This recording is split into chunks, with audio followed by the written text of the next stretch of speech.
anticipation of something that we don't know. Can we allow the business of the House to proceed? You agree that last week you made a mistake? You are all on your feet, all of you. I don't know who to listen to now. Now, you are all on your feet. You are all on your feet. I don't know who to recognize. May I recognize Honorable Matthys? Honorable Matthys, may I recognize you? The only right thing you need to do right now, Deputy Chair, is excuse yourself. You were the one that applied unjust rules. We have opened a criminal case against you. You brought in bouncers. You've assaulted our members. We cannot continue in this way, having you preside over a matter, trying to hold the executive accountable while we feel intimidated. Let's get another presiding officer. Let's get guarantees that no bouncers are going to come in this house and forcefully remove us. This is not the NA. Those rules have not been adopted. It's very simple. We'll go on. We've got a whole list of questions to ask the Deputy President, but we can't do this while you are presiding, while you called in bouncers, and you can't come here and tell us stories about the rules that you failed to apply in the last sitting here. Do you know, our member was abused, physically, kicked, broken, because she is asking questions, holding an executive accountable, and you allow that to happen. During Women's Month, you have no shame, and you have no shame to even come back here and still preside over the matter. You should have excused yourself until this matter was... Honorable Matthys, you've got the freedom of expression, but equally so, that freedom of expression shouldn't go beyond to a point where now you are going to be pointing fingers at me as a presiding officer. May I just enjoy that respect by not being pointed at as you address me. Honorable Klimbi. I'm recognizing Honorable But Klimbi. do you recognize me before? No, I recognize Honorable Matthys. May I recognize Honorable Klimbi? Honorable Member. Honorable Member. I will recognize you after Honorable Klimbi. Honorable Member. Honorable Member.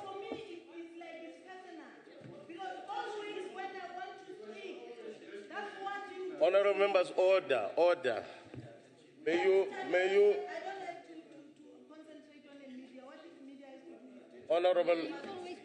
Honorable Klimbi, may I recognize you? Thank you very much, Chair. I'll recognize you, Honorable Member. No, it's fine. Chairperson, thank you very much. Chair, it's clear.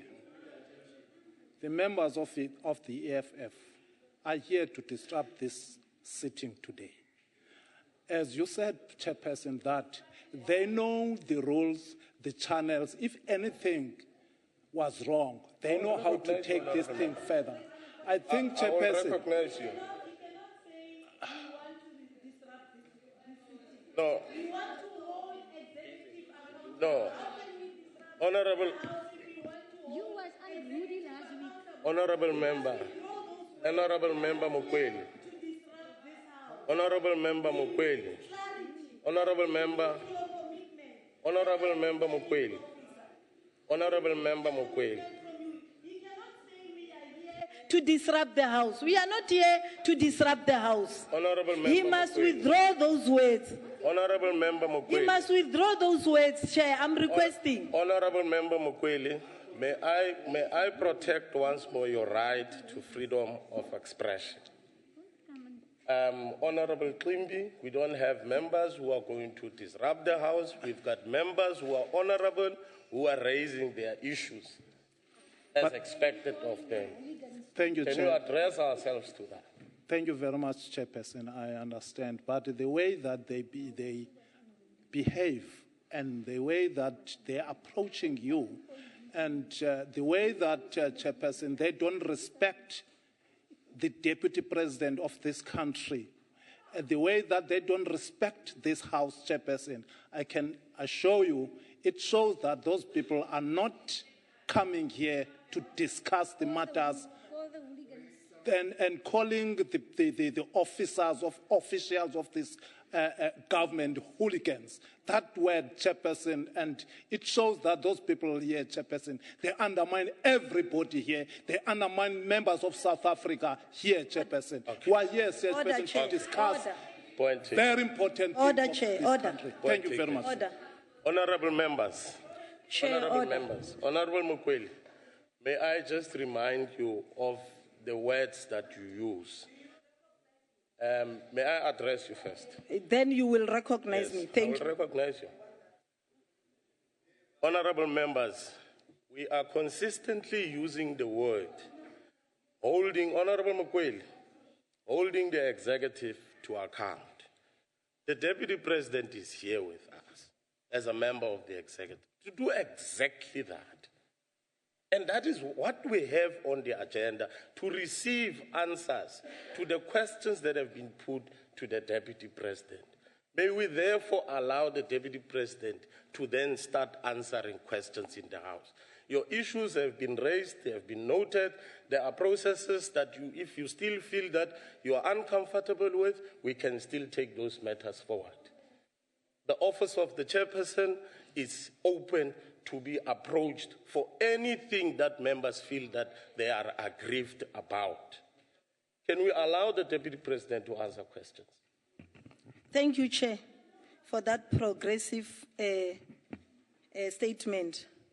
But as a person who was physically assaulted, as a person, I'm speaking as myself now, not a member of this House.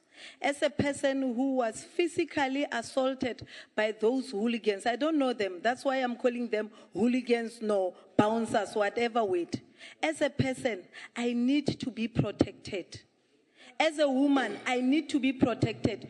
To say from the officer presiding or presiding officer or deputy chairperson, I need an assurance. Whenever I interact with the deputy president concerning his accountability, I will not be assaulted again. Up until the matter, the processes that you are talking about are dealt with amicably so. But for now, I feel threatened. I'm still traumatized. It's a fact. I am still, you can laugh, it's fine, it's a joke to you, because this thing has never happened to you. You can laugh, you can do whatever comment, it's fine. But as a person, as a mother, as a wife, as a sister, as an aunt to someone, I am traumatized. As a child to someone. And I'm not disrespecting anyone. Talking my views or voicing out my views is not a sign of a disrespect. It's not, I don't care, it's your wife, I don't care. But I need to be protected. Yes. Please, Chair, I need that commitment from you. I need that commitment from you as a presiding officer today, that I will be protected. My rights will be protected in this House. Then after that, we are here to work. As you know, we are here to work. We can still be here up until 11 o'clock or whatever time. As long as I am free in this House. Thank you. Honorable Mokweli, your rights, according to the Constitution of the Republic of South Africa, are protected. Your rights to speak in terms of the rules that governs the proceedings of this House are protected. That one you've got a guarantee insofar as these important documents are concerned. And therefore, may I, honorable members, allow the Deputy President to answer questions. Honorable Mokweli. Not Mokweli, Mokweli. Chair. Chair. I think this is why then the issue of conflict of interest was raised, because you, as a presiding officer, personally, are the ones who ordered these, what we call hooligans, because they have not been adopted in this House. Now, I suggested to you earlier, and I needed just for you to say yes or no. Will we be protected by elements that are not, you keep referring to the rules and the Constitution. Will we be protected against these bodies and individuals that are not agreed to in this House, their use is illegal in this house. Are we protected from such illegal entities? And this is the question that we just need to answer. Honorable Mokoena. And then we can move on. We are here to answer to speak to the Deputy Honorable President. Mokoena. Please. There is no any other point of reference that I can guarantee the rights of members insofar as freedom of expression and participation in this House is concerned, outside of these fundamental documents. Therefore, I'm saying, based on this, every member's right to participate, to make a follow-up question or whatsoever, is guaranteed. Therefore, may we continue with the business of the day. Before we continue, Chair, you know, last week you never referred to any rule when you instructed those guys and ladies to remove me here. You never refer to any rule. Like now, you just say it. We know we are protected. That is why last week I stood up on a point of order for you to recognize me. But what you did after that was contrary to what the Constitution and the rules of this House are saying. So how will I know now if there is no commitment from your side? How will I know that I will be protected now? How will I know? How will another member from EFF know that he or she will be protected? Because you are just generalizing it. You never pointed any rule last week because there is no rule in the NCOP that says you must call those hooligans inside the house. There is no rule that says that. We have never adopted our rules as a house. Honorable members, honorable members, may I take the opportunity to call on the Deputy President to respond to the first question. Honorable Deputy President, may you proceed. Yes, yes.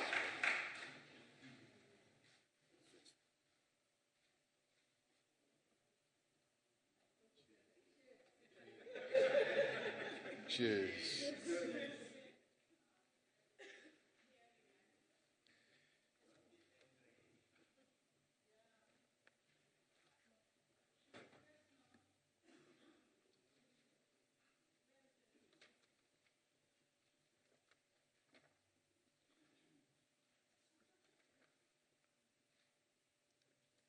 Honorable Chairperson, honorable members,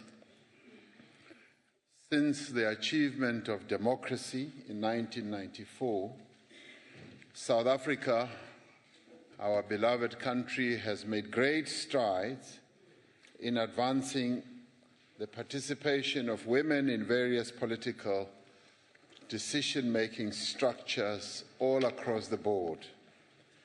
As South Africa, our approach as a country to this is informed by the founding principles that are enshrined in our Constitution.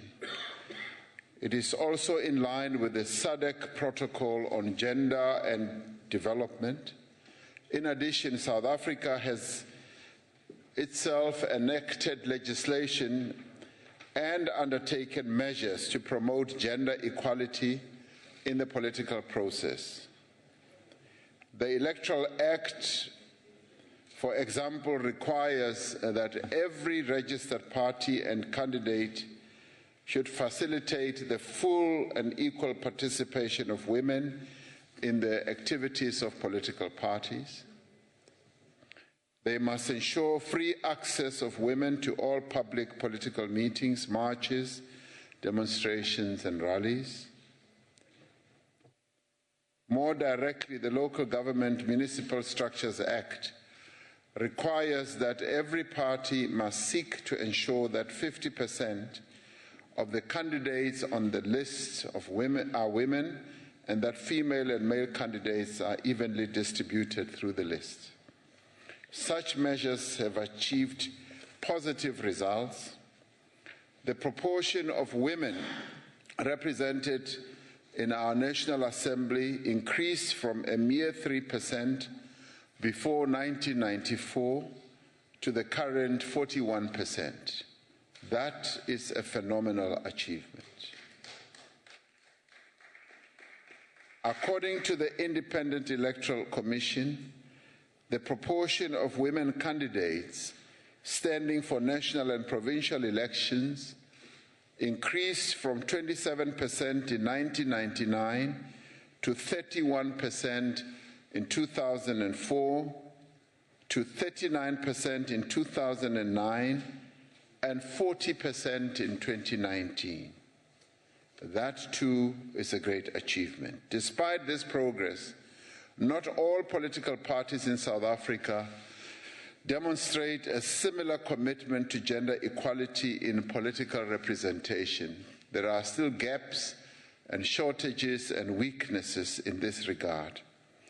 According to a 2011 report by the Commission for Gender Equality and the IEC, only 2 parties had committed themselves to implementing a 50-50 gender quota system in election lists. On these, the policies of the ruling party, the African National Congress in particular, have had a profound impact on the gender composition of this House, the National Council of Provinces, the National Assembly, provincial legislatures, local councils, and the National Executive, that is Cabinet.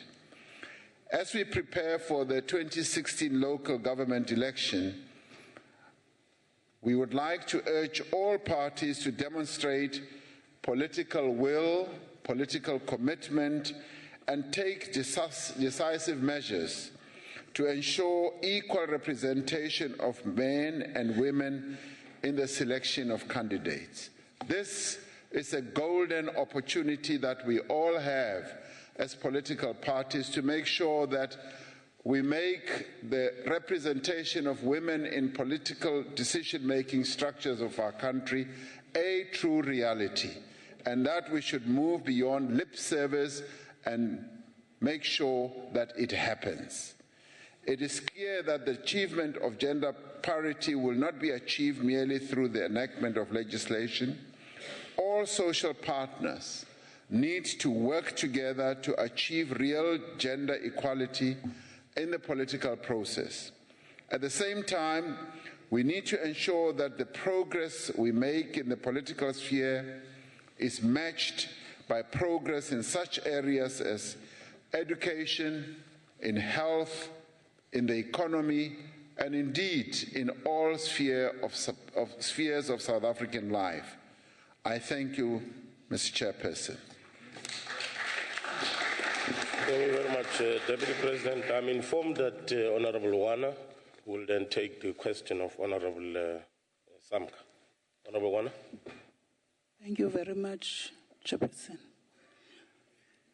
Thank you, my Deputy President. My follow-up question is as follows.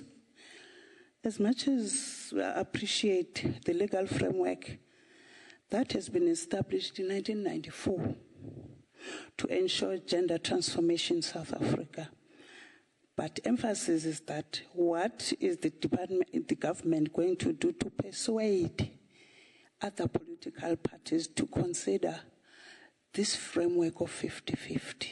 Thank you very much. Thank you very much, Deputy President. As I said in my initial input, we call upon all social partners, all political formations in our country to emulate what other forward-looking political parties are doing and have done. And we have good examples in this regard. The African National Congress leads the pack. It has shown the way. And it is up to other political parties to follow suit and to see that by the ANC having taken great strides to empower women and great strides to continue empowering women, it has changed the landscape, the gender landscape in our country. and intends to continue doing so. The government, on its part, calls upon all political formations, all social partners in various institutions in our country. It is important that women must be empowered in all aspects, facets of South African life. This is a commitment we must make, and we must never turn back from making this commitment and acting on it. Follow the way the ANC has shown leadership in this regard. Honorable Kaula. Thank you, Honorable Chairperson, Your Excellency, the Deputy President. Since you have been singing so much praises of your party, which is no surprise anyway, it's your party, the ruling party. But you have been selective, sir. South Africa has got 9 provinces. Of the 9 provinces, 1 has got a female premier, which is ruled by the DA, and the rest 8 are controlled by the ANC. And out of that 8, only 1 female premier is there. Now, you maybe mistakenly forgot this one. Can you say something about it? Honorable Deputy President. Yes. I'm happy to say so. I'm happy to say something. It's no spin. The question of the representation of women in the leadership of the African National Congress is beyond question. As we look at provinces, we've got 1 province where we have a female premier. And we have had more in the past. And as political processes move on and develop, we are going to continue to have more women as leaders of our provinces. Women play a critical role in the leadership structures of the African National Congress.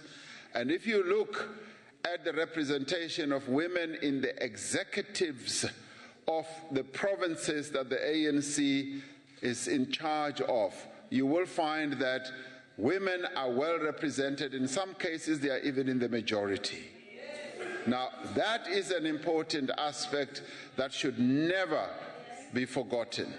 So we are going to continue empowering our women. We are going to continue making sure that women do play a critical role in the life of the African National Congress. And all we are saying is we would like to see this repeated, this emulated throughout the country by other political parties, and they must stop hiding behind excuses that have run their day. It is time that women of our country should be empowered. You go ahead and do so in your own party so that we can copy from you as well. Thank you very much. Honorable Mukwena. Honorable Mukwena, and followed by you, Honorable. Thank you, Chair. Thank you, Deputy President.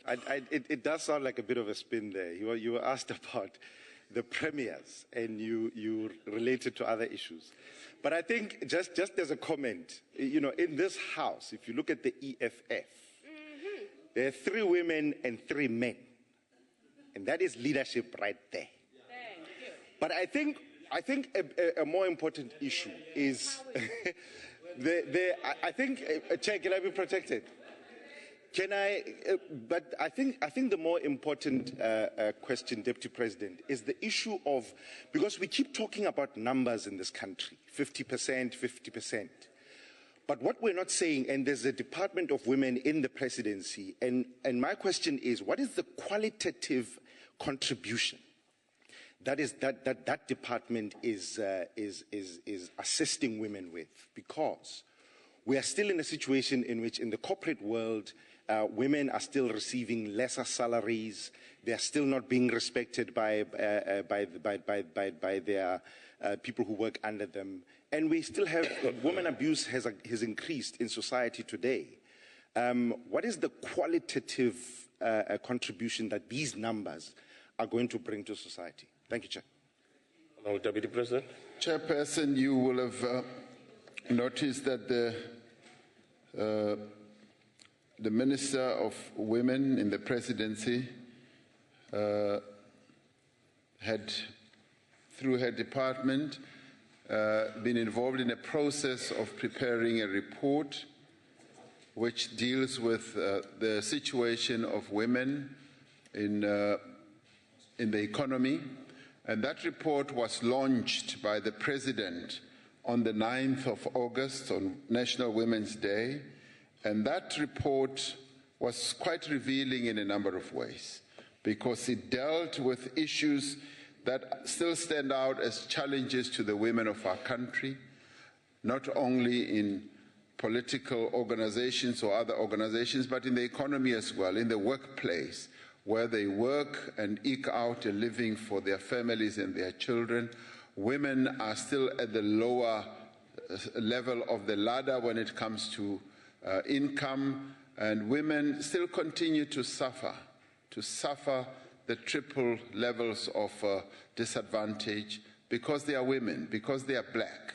And that is something that still needs to be addressed. Now, that report highlighted the key challenges that we still need to confront and address, where we should be able to make quantitative moves or strides forward to fully empower women, and particularly as they are the majority part of the population of our country, and particularly because they carry a heavier burden of having to look after households. And many of the households we've got are women-headed, and they need more empowerment because they've got to earn better, they've got to get into much better positions, they've even got to get better education, better skills, so that they can bear this burden with greater ease. Now, the government, in responding to the challenges that women face in our country, set up this ministry in the presidency. Now, this ministry is dealing with all those challenges, and it has taken off in quite an impressive way, because the Minister of Women in the presidency is already going throughout the country, embarking on various campaigns and programs that are going to lead to the empowerment of women. Now, the focus on the issue of women has never been greater in our country, has never been greater in the way that we are going to embark on really effective campaigns going forward, and has never been greater also in the way that a number of government departments, in everything that they do, they infuse the women empowerment element, that women have got to be empowered as they embark on programs and campaigns and everything that they do. So we are serious about empowering the women in our country. It's not only in putting them in various structures, it is also making sure that there is qualitative empowerment of women in many ways, in terms of ensuring that we do comply with what we have set out in our Constitution. Thank you, Chairperson. Thank you very much, Deputy President. The last question will then be for Honourable Julius. Thank you, Deputy Chairperson. Honourable Deputy President, you know, women deserve better, or even the best. It is always the ambition of a Deputy President to become President one day or in his next term. And I'm sure you have an ambition to become President of South Africa. Seeing that the ANC Women's League expressed their desire for a women president next time from the ANC side, which puts you in a difficult position, I would say.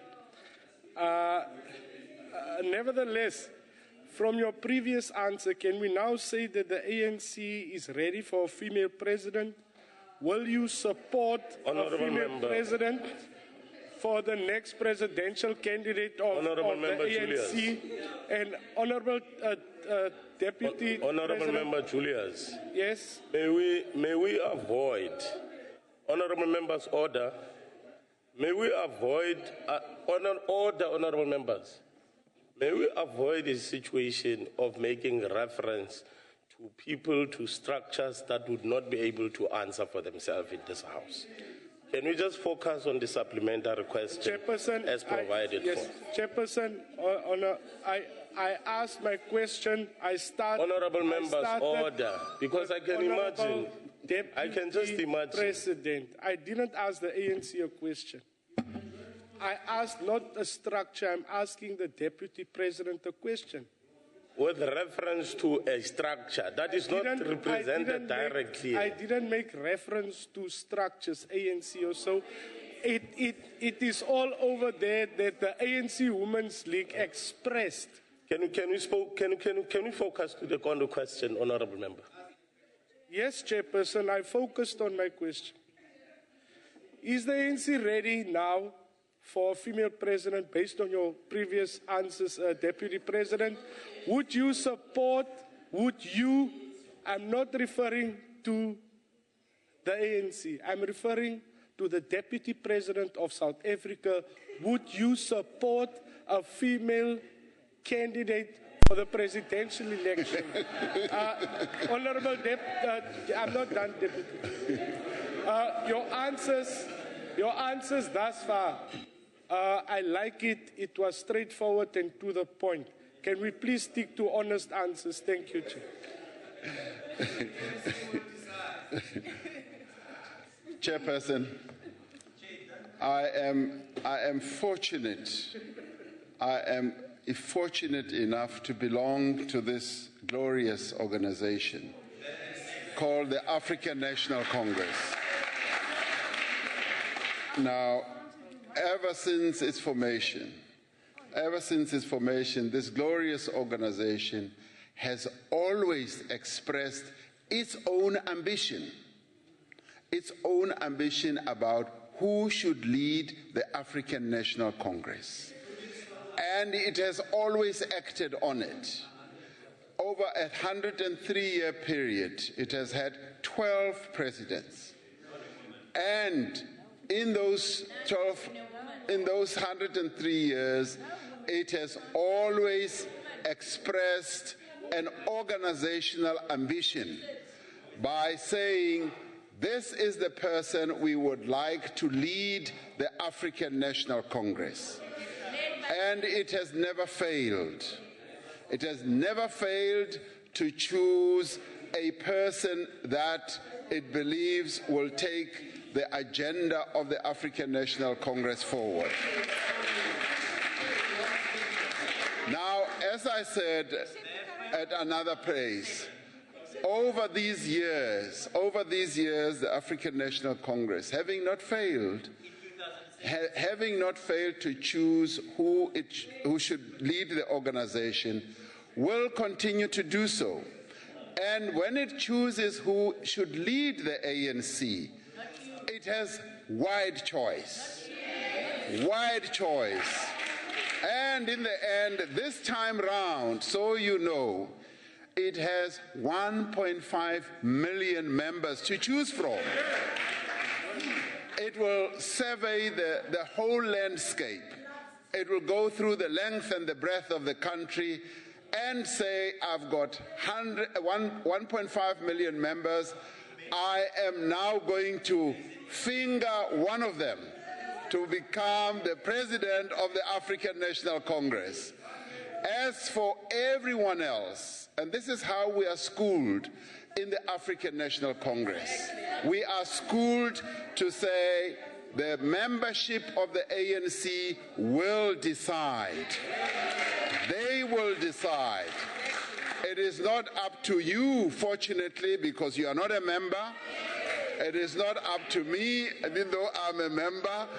It is up to the membership of the African National Congress at branch level. Now, that is how democratic this glorious organization is. It has always done the right thing. So watch this space. It is going to do the right thing once again. Thank you very much. Thank you very much. Honorable members, I just wish to caution members. To heckle does not mean or equal to drown. So I just thought that I must caution members as you engage with the Deputy President. Deputy President, can you continue answering the question by Honorable van Lingen? Chairperson, given the critical role that is played in our economy by state-owned enterprises and recognizing the challenges that are faced by some of those state-owned enterprises, the Deputy President was tasked by the President to oversee the turnaround of some of these enterprises that are facing challenges, they being South African Airways, South African Post Office, and Eskom. It should be acknowledged that these entities all operate in very challenging and complex industries. And this is even more so now that the world economy is facing great difficulties. As you survey sectors of the economy in which companies or enterprises operate, those that operate in post office related businesses all over the world are facing great challenges and difficulties. Those that are operating in the airlines business, bar just a few, many of them are facing headwinds, both literally and figuratively. Those that also operate in utilities are also facing their own challenges. It is also worth noting that South Africa has well over 700 state-owned entities, both at national, provincial, and local level. Many of these are fulfilling their mandates, I would say, quite effectively and efficiently.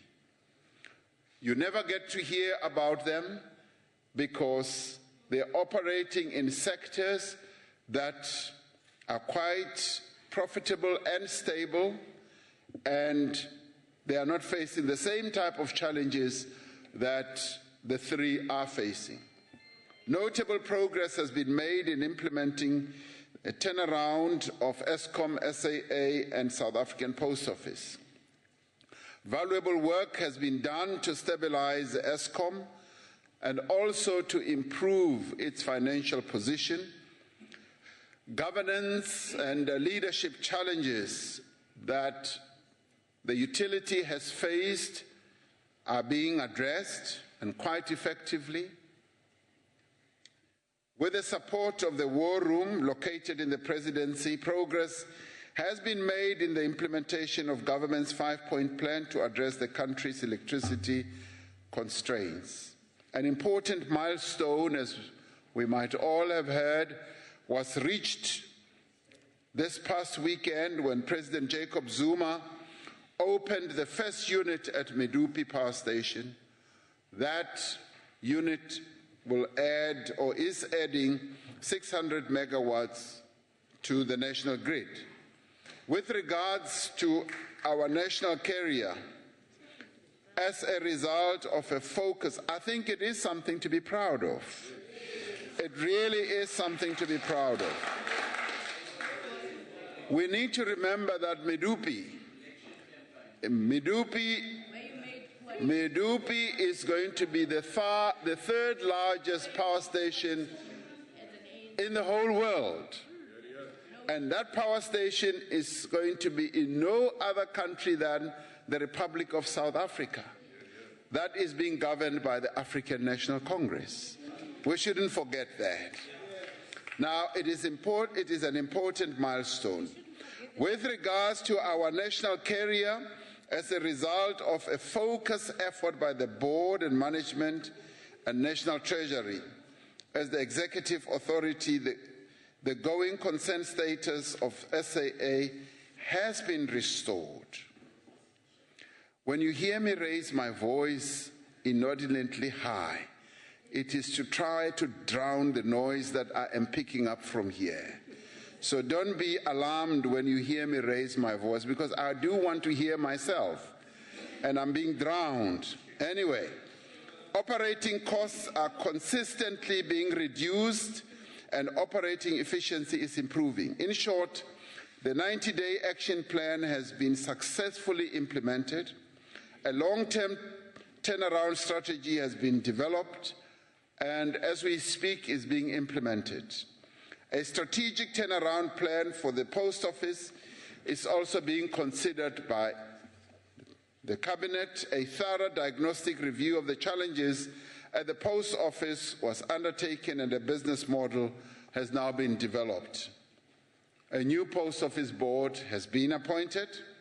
The board is comprised of people with the requisite skills and experience to implement the turnaround strategy. While we address the challenges at these entities, we are also undertaking what I would call broader transformation of the state-owned enterprise sector. This is being coordinated by an interministerial committee charged with the implementation of the recommendations that flew out of the Presidential Review Committee on state-owned enterprises. We are certain that the strategies that have been developed are pursued with focus, with determination, and I have no doubt that they will achieve their desired results. We are already beginning to see those results as we move on, and those with eyes can see, and those with ears can hear. Thank you, Chairperson. Thank you very much, Honourable van Lingen. Honourable Chairperson,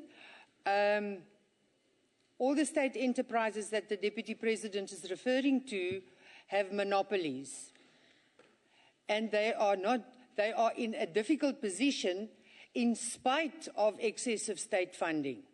So I would like to ask the Honourable Deputy President, we are experiencing a number of frustrating challenges associated with the functioning of the post offices in the Eastern Cape, particularly in Karedo and Ubertina Post Office, and all the others in the surrounds in that municipality, where the mail is not being sorted, the rent for the buildings are not paid, they are 3 to 4 months in arrears, and various other creditors are not paid. With the crippling effect this has on business, including the Kaukama municipality and the community in general, would the Honourable Deputy President agree that his appointment to oversee the Post Office and other state-owned enterprises' turnaround strategies is indicative of government's ultimate acknowledgement that they are failing to appoint competent authorities to run state-owned enterprises, and that it is a desperate attempt to save face of the current administration before the local elections next year? Deputy President. Thank you. Let me say at the outset that the work that is being done in state-owned enterprises has nothing to do with the local government elections. Nothing whatsoever. What the government is doing is to do its job, to make sure that the state-owned enterprises function effectively and efficiently. And anybody who really thinks that this is all being done to win votes, I think has got the wrong end of the stick, politically, I must say. Secondly, if these enterprises had the type of monopoly that you're talking about, they would probably be doing much better. SAA does not have a monopoly. There's fierce competition in our market when it comes to airline activity, economic activity.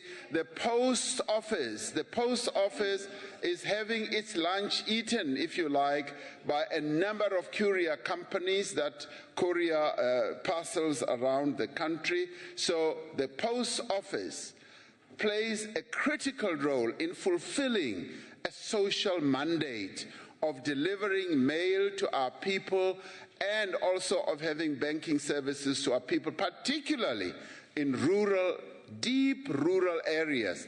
Now, we've never shied away from admitting that the post office is facing challenges.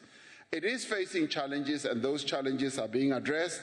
As I was saying earlier, a clear strategic model has been put in place, and that model is now being implemented. We've appointed a board which has people with expertise, with knowledge, who are going to participate together to turn the post office around. ESCOM is another utility that has faced challenges, as I was saying, and even ESCOM is being turned around, and we all know the challenges that ESCOM faces. We've never hidden them, and indeed, it so happens that many other countries have a similar situation like ours, where their utilities either have old-aged generators or power stations that now have to be revamped, that have to be modernized. We are already ahead of the curve because we are already building power stations, and one of them has already gone live, a unit thereof has already gone live, and in another 18 months to 2 years, you will forget that the challenges that we had with relation to power or energy and ESCOM ever existed. Be patient. This problem is going to be resolved. Thank you very much. Thank you. Thank you very much, Honorable Nita. Thank you very much, Chairperson of the session. Good afternoon, Your Excellency, Deputy President. Let me first appreciate the strategy that the government have put together, because we really can see that it's beginning to yield fruits, because we have not seen load shedding for days, which means there is something that is right that we are doing. And congratulations to the Mudupi. Let me again, Deputy President, note the fact that you said we have about 700 SOEs in South Africa. And it's interesting that you rarely hear people talking about Dinel, which is one of typical examples of SOEs that are performing very well in South Africa. They are also helping globally. No one is mentioning that. Also, Transnet is one of the best performing SOEs of this country. Lastly, Chairperson of the session. Honorable Nita, just hold. Is she singing praises or she's... No, that's not a point of order, Honorable Member. Take your seat. No, I think you are being unfair. Honorable Member. No. Honorable Mtileni, that is not a point of order. We are not here to sing praises. We are here to pose praises to the President. Honorable Mtileni, can you take your seat? She's dilly-dallying, wasting our time. The question is not directed at you. It is directed at the Deputy President, and the member has But that is not the question.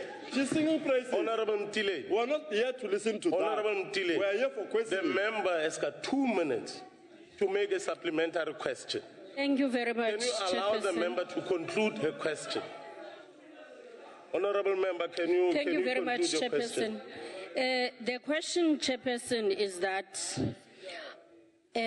besides the three... What is your point of order, Honorable That you dismissive always when we raise on points of orders here.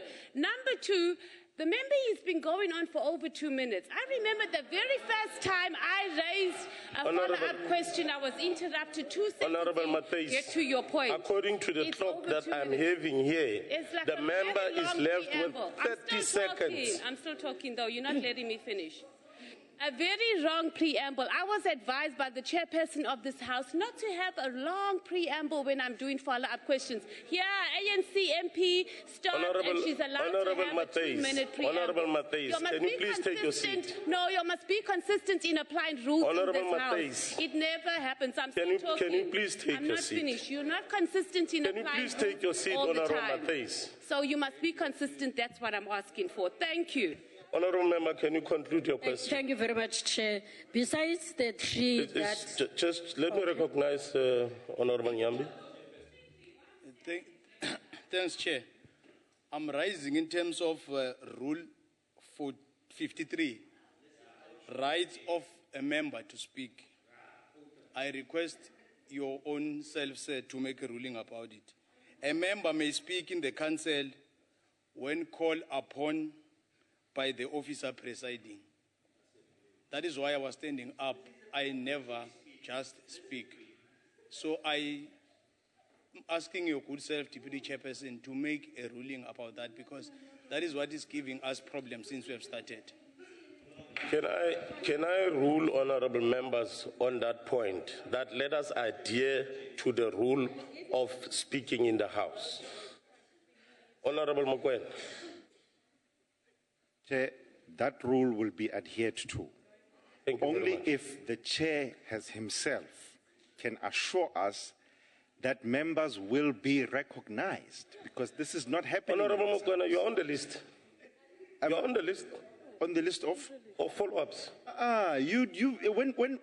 When members of the EFF here rise, I just raised my hands here now for a follow-up question, and you recognize somebody else who raised their hands 2 hours later. And it happens all the time. So all I'm saying, I'm appealing to your conscience and say, we agree with you that the rules must be adhered to, but can you also just recognize members? That is all. Thank you, Chair. Honorable members, my conscience is very clear. I am going to recognize members as and when they raise their hand to bring matters to my attention. I will definitely recognize them. Can I allow the member to conclude her question? Thank you very much, Honorable Chair. Chair, my question is that out of the 700 that the President have mentioned, I would like to know, apart from the three Honorable Member, can you take your seat? Let me recognize Honorable Labuskafu. Thank you, Chair. My first point of privilege is you must sometimes look to the left. The second point is, on a point of order, Rule 40, if this House is going to be disrupted again in the way it is, I would ask the Chairperson to ask the Deputy President to intervene and negotiate between the ANC and the EFF to resolve their difficulties outside the House. Thank you. No, Honorable Member. No, that's not a point of order. The question is that, Chair, what is happening, Chair, about the 600 SOEs that we've never made? They are not mentioned, except for the three, Chair. Thank you. Thank you very much, Honorable Deputy President.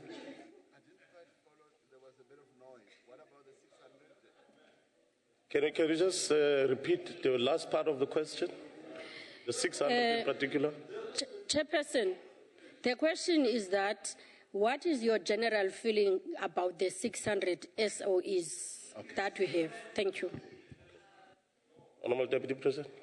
Chairperson, thank you. Honorable Deputy President.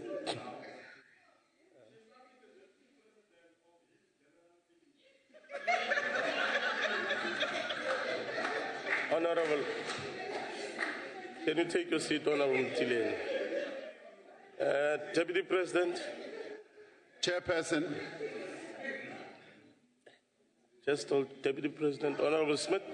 My apology, Honorable Deputy President. Honorable House Deputy Chairperson, I I've got a problem in my mind with the question that's asked, because that is asking for the opinion of the president, and that is not no, in line Honourable with member, that is not a point of order. May we allow the Deputy President to answer the question if he feels... Can I just finish my statement, please? Honourable Smith, because may I allow the Deputy President, if he finds it...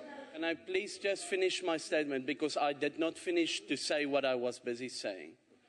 I was saying that the rules says that we are not allowed to ask for the opinion of in a question. That is an opinion, and that is against the rules, Honourable Deputy Chair. Honourable member, to rule the way on I understood the question that was asked as a follow-up question is a relevant question to the state of SOEs. And she kept on repeating the state of SOEs, which is a relevant subsequent question to the principal question.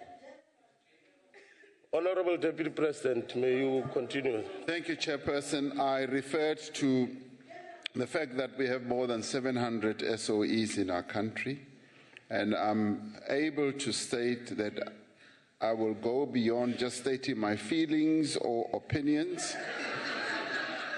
Honourable Deputy President, Honourable Nabustatni. Honourable Chair, if I read this question correctly, it refers to 3 specific state-owned enterprises. So the questions that you allowed, with all due respect, that can continue to all 700 other state-owned enterprises are actually new questions. And in previous sittings, we were not allowed to do so. Thank you. Yes, the question says such as an example, honourable members, but the broad principal question is around the state of state-owned enterprises. Honourable Deputy President. Honourable Deputy Chair. That the Deputy Chair requests Honourable Maimane to recuse himself from the public gallery, because now we are impressing the leader in here. No, that's not a point of order. Honourable Deputy President, may you continue with the question? I was saying that I will go beyond stating my feelings or opinions and state reality. When it comes to these state-owned enterprises that are facing challenges, they are and will continue fulfilling a very useful purpose in the life of our economy. Eskom has more than performed well. It has rolled out electricity to hundreds and actually millions of South Africans who were neglected by the past misrulers of this country. Eskom has made sure that it connects millions of households in our country to the grid. And that is something that is often ignored in terms of what Eskom has been able to do. And indeed, the post office continues to play a critical role. If I were to talk in general terms, I would say one of the greatest joys that I've heard at a personal level is being asked to chair a state-owned enterprise called Sasria.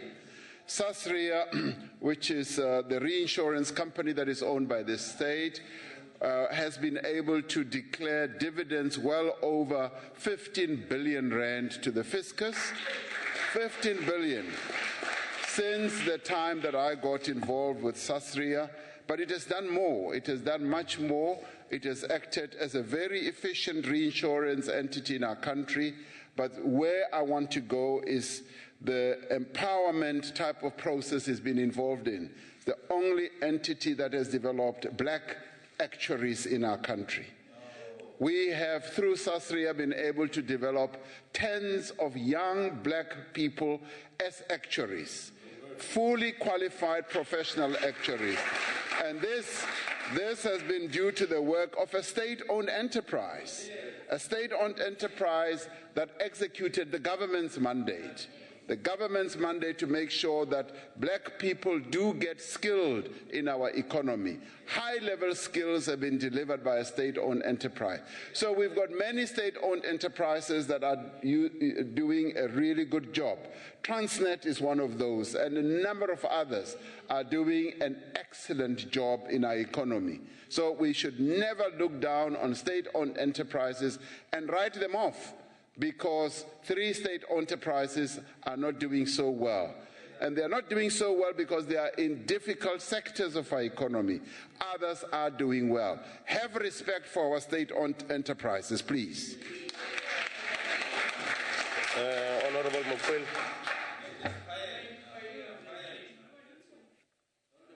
Thank you, Chairperson. Is the government going to consider moving state-owned entities which currently sits with the Department of Public Enterprise to line function ministries, SAA to transport, DNL to defense, and similarly all other entities to ensure better alignment with government's policy objective or follow on China's model of creating a central administration of all SOEs which focus only on investment but leave policy matters to line function ministries? Thank you. Honorable Deputy President. Chairperson, I did say that when we went to China, one of our purposes was to go and learn how they manage their state-owned enterprises. And recently on a trip to Japan, we also started finding out how they have in their own history managed such. And we're gaining valuable lessons. Now, the President set up the Presidential Review Committee on State-Owned Enterprises, which issued a report. And the President established or set up an interministerial committee that is looking at how we should reconfigure our state-owned enterprises.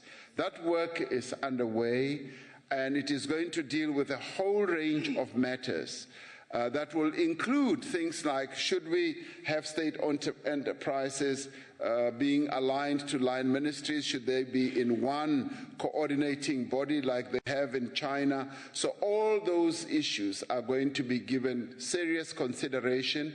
And when the Interministerial Committee finally issues its report to the Cabinet, then there will be a light at the end of this tunnel. As it is now, we are seriously engaged in the process of looking at how best our state-owned enterprises can function when it comes to governance, when it comes to operations, when it comes to their finances, and everything else. So everything is open to be looked at more closely with a view of making sure that our state-owned enterprises operate more effectively and more efficiently. China, for instance, has been able to list some portions of their own state enterprises. They own the largest bank in the world, and they have floated a portion of the equity on the New York Stock Exchange. They own the largest mobile company in the world, and they have been able to float a portion of that on the London Stock Exchange, or is it New York Stock Exchange? So there are important lessons that we can learn from them. Many people dismiss our journeys to China. They dismiss the lessons that we are learning from China as though they know best. The Chinese have done a great deal, and we can learn from them. And we can also learn from other countries as well. So as we learn from our friends, as we learn from those who can teach us certain things, we welcome that. We are open to lessons that can make us get better. And that is the journey we have embarked upon. The last supplementary question, Honorable Mokwena. Thank you, Chair. Deputy President, I think once again, we're spinning the situation. It kind of reminds me of the President making a public statement here that the economy is growing and that there are projections of a 3% increase in the GDP, while Treasury was speaking of a depreciation. You are here telling us about Medupi and how well it's doing, and so on and so forth, while ESCOM at the same time is bemoaning the costs of Medupi, which have quadrupled. But I think let's not mince words here. What is at the core of, especially these SOEs that we're speaking of here, at the core is corruption. We heard about PRASA of late. We heard about even Denel that we're hearing these praises about. And then ESCOM, which you were chair of NESA, for instance. And Shaduka is in the middle of a controversy of coal supply, which is double that of state-owned companies supplying coal to ESCOM. What is it that can I ask my own question? What is it that, because we always hear, especially in the state of address by the president, we always talk about corruption, and it is at the core of the depreciation of these SOEs. What qualitatively are we doing to curb corruption in these entities? Thanks, Chair. Thank you very much, Deputy President. I was never chairperson of NERSA. No, never. I was never chairperson of ESCOM. Never. Get your information right. I am no longer a shareholder of Shanduka. I know nothing about what they are doing. They carry on with what they do. Since I was elected here, I cut my links with Shanduka and publicly declared that. Now, coming back to your question, what are we doing about corruption? Corruption is pervasive in a number of areas. It is a social ill and an economic ill that we all need to deal with. And corruption does not only reside in public enterprises, it resides in other areas as well, including in the private sector. Even in political parties, corruption does reside there, even in NGOs all over the show. Now, all of us have a duty to deal with corruption. And we have a duty not to tolerate corruption and to take steps and measures against corruption. Now, where corruption is found in state-owned enterprises, measures and action is taken to make sure that it is rooted out. Branch, root, and everything must be out of those state-owned enterprises. That is precisely where the focus is. Now, our governance structures in state-owned enterprises have a clear mandate from the government that we will not tolerate corruption. You must root out corruption. Those who are found with their fingers in the cookie jar must be dealt with. There must be consequences. How does it happen? Disciplinary measures are embarked upon. Criminal cases where evidence is in place are instituted against those people, and some of them are either in jail or facing jail. And in fact, the other day there was a report released which showed how many people, even in government departments, have been dealt with quite seriously and severely. Now, the clear message from this government is that we will not tolerate corruption under any circumstance. We will not tolerate, and we will pursue those who seek to earn their living from corrupt activities. Thank you very much. Thank you very much, Deputy President. We now come to the question number 15 by Honorable Pakis to the Deputy President. The work to address the challenges in the farming sector is progressing on many fronts. While the situation in the Western Cape has tended to receive the greatest prominence, many of these challenges are to be found in farming communities right across the country. We are engaging with all relevant stakeholders in the agricultural sector on a fairly comprehensive approach to address the growth and efficiency of the farming or agricultural sector. The rights and the needs of farm workers, enforcement of labor market regulations, and the adherence of the rule of law are quite important in this whole approach. As this engagement continues, the provision of services to improve the living and the working conditions of farm workers and farm dwellers is being given top priority. This includes the delivery campaigns that are being led by the Ministers of Agriculture, Social Development, as well as Rural Development. This work is being coordinated by the Vulnerable Workers Interdepartmental Forum that's been set up, which engages with farmers and farm workers on a regular basis. Government is also working to ensure the full implementation of existing laws, regulations, and sectoral determinations that are aimed at protecting and advancing the rights of farm workers. There are other initiatives in place to build capacity and to provide support to farm workers and vulnerable households in farming communities. Further information on these programs may be obtained from the various departments in government. The issue, as the question raised, the issue of freedom of association and the participation of farm workers and farm dwellers in the electoral process is an important one. We keep hearing reports that some farmers are seeking to restrict the freedom of association of their workers, and we take a dim view of this, because this should not be allowed in a democratic South Africa.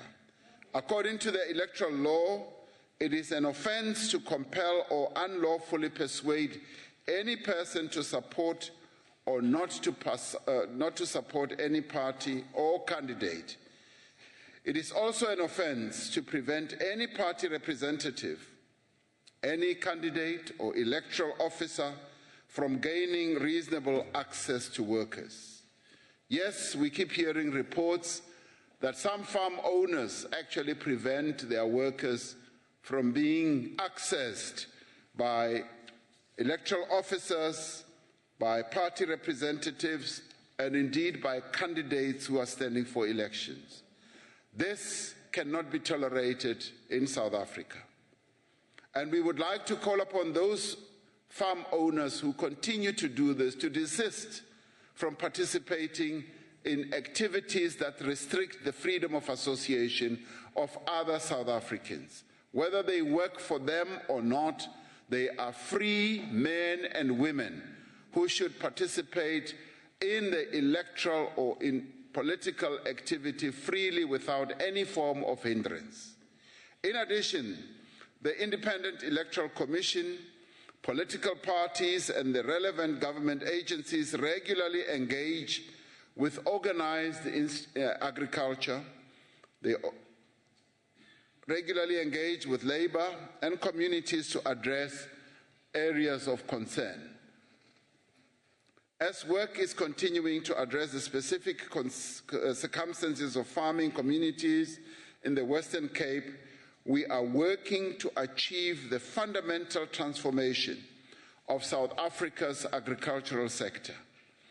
This is a process that government is leading, but which requires the active and constructive participation of farmers, farm workers, industry bodies, communities, civil society formations, and all and sundry. Agriculture is vital to the future of our country, and in fact, the National Development Plan has identified it as one of the key drivers that are going to give us a growth of our economy going forward, and is going to lead to the employment of well over 1 million people by 2030. It has significant potential to create jobs, boost exports, support economic growth, develop rural areas, and, more importantly, ensure food security for our people. We have every intention of ensuring that the agricultural sector in this country realizes the potential that all of us would like to see it realizing. I thank you. Thank you very much, Deputy President. Honorable Pakis, the supplementary question. Chair, Deputy President, in the same context, one of the daunting or part of the daunting challenges that are facing the farm workers is evictions in the province like Free State, Western Cape. Maybe you can share with us what are the plans that could assist us to circumvent and surmount such challenges. Thank you.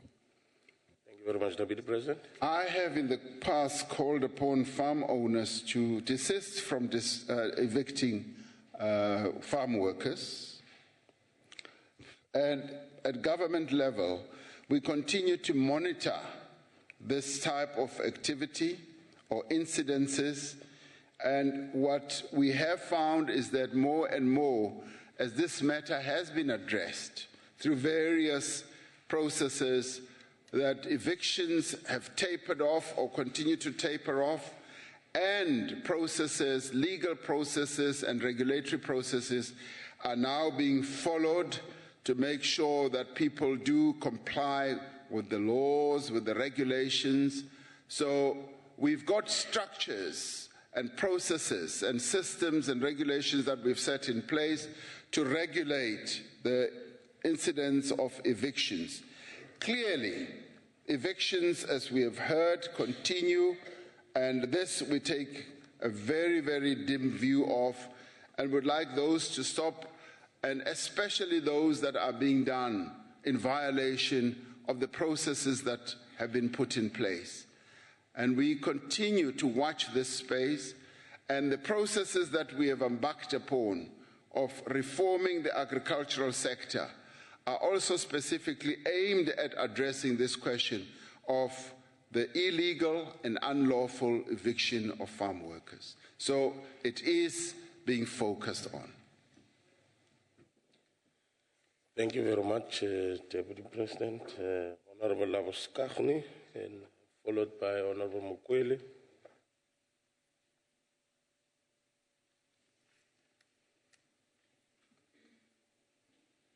You may proceed.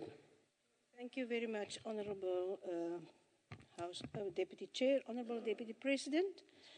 During the National Strategic Management engagement sessions on the rights of farm workers and farm dwellers held in Cape Town last month, the national government quoted an International Labour Organization's report on farm workers' living and working conditions in South Africa. This report found that the Western Cape farmers offer longer seasonal employment and higher wages than those in the rest of the country. That because the Western Cape farmers have been subjected to regular ethical trade audits from some time, they tend to be more compliant with labour and health and safety legislation, and that the Western Cape fares better than the other provinces when it comes to the utilisation of labour brokers to supplement its seasonal workforce. In this regard, as the leader, you as Deputy President, of yet another national task team established to address the specific challenges and issues raised by the farming communities, what lessons learned in the Western Cape experience can and should be implemented in the other provinces to address the living conditions of farm workers there? Thank you. As a government, it is our task to look at processes and experiences that are unfolding throughout the country. We look at what is happening in each of our provinces, and what we always try to do is to take the best examples and apply them. I happen, as Deputy President, to be also involved in a process where we bring our provinces together, bring them together to see how they as provinces can learn from one another. The Western Cape is one of those provinces that has chosen not to participate in that type of process. As we participated in that process last year, we found that a number of provinces all have something to offer as lessons to one another. KZN was found to be leading through their Sukuma Sake campaign. A number of other provinces, Gauteng, the Free State. And it would be a good thing if the Western Cape province could participate in the next round that the Deputy President's office is going to convene, so that we can learn from each other. There isn't competition for a medal or some prize when it comes to developmental work. What we have is to offer lessons that we can all learn from. Now, if the Western Cape has done something very well, we'd like them to come to this forum when I convene a meeting of all provinces so that they can come and outline exactly what they have done, as other provinces often do. So I look forward to the Western Cape participating in the next round that we have with all the provinces so that we can all learn from each other. And hopefully the Western Cape can also learn a great deal from other provinces as well, particularly also when it comes to how to treat farm workers, when it comes to race relations, when it comes to a whole number of things, Western Cape can also learn. I'd like the Western Cape to be a candidate for learning as well. Let them come and learn. Honorable Mokwele. Thank you, Chairperson. The only way to learn is for government to expropriate those land that was taken illegally from our people.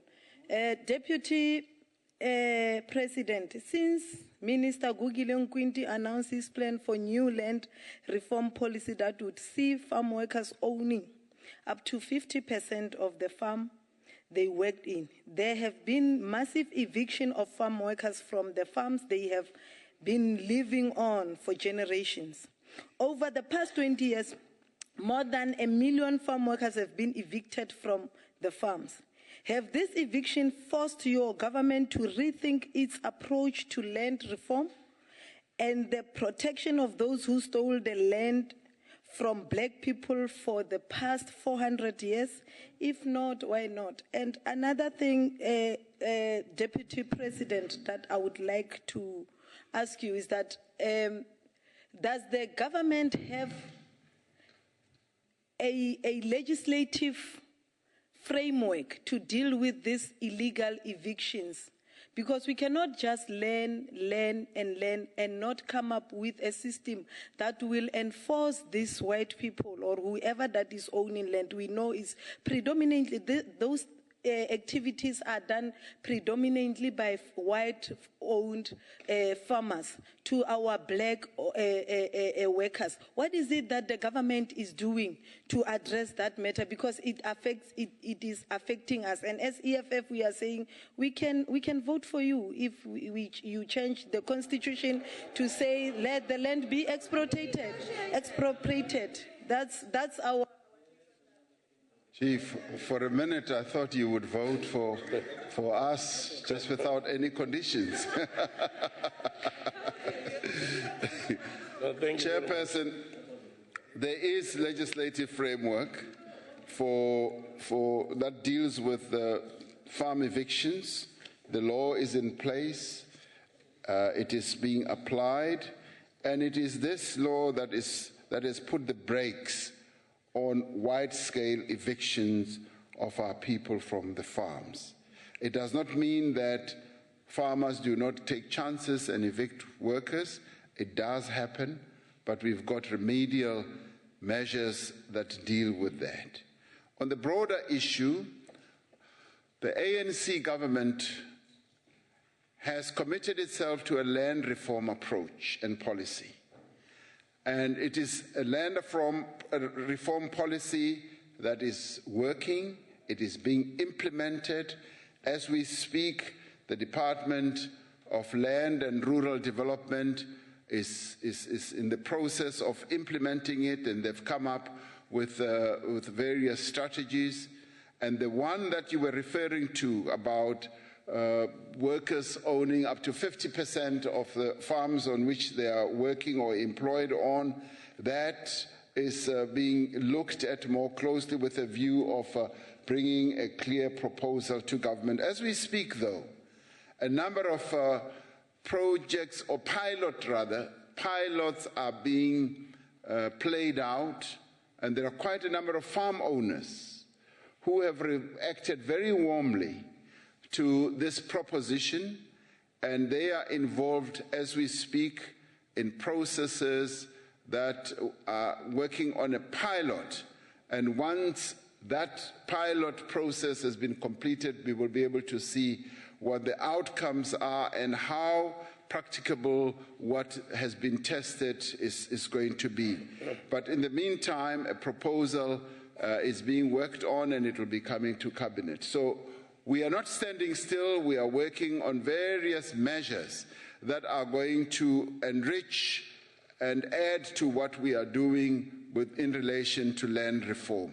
We are confident that the land reform trajectory that we have chosen as a government is the one that will create a good balance that will ensure equity, transformation, empowerment of our people, to make sure that they are able to gain assets in their hands that they can work with and eke out a living for their families, but at the same time to ensure that there is food security and we continue to have a thriving and growing agricultural sector.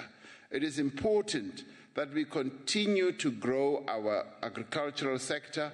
The National Development Plan itself has come up with a number of very progressive propositions with regard to the future of agriculture, and those propositions create a very good balance that will make sure that we are able in the end to create up to 1 million jobs, and we are able to effectively empower our people and ensure that they become very actively involved in agriculture themselves. Thank you, Mr. Chairperson.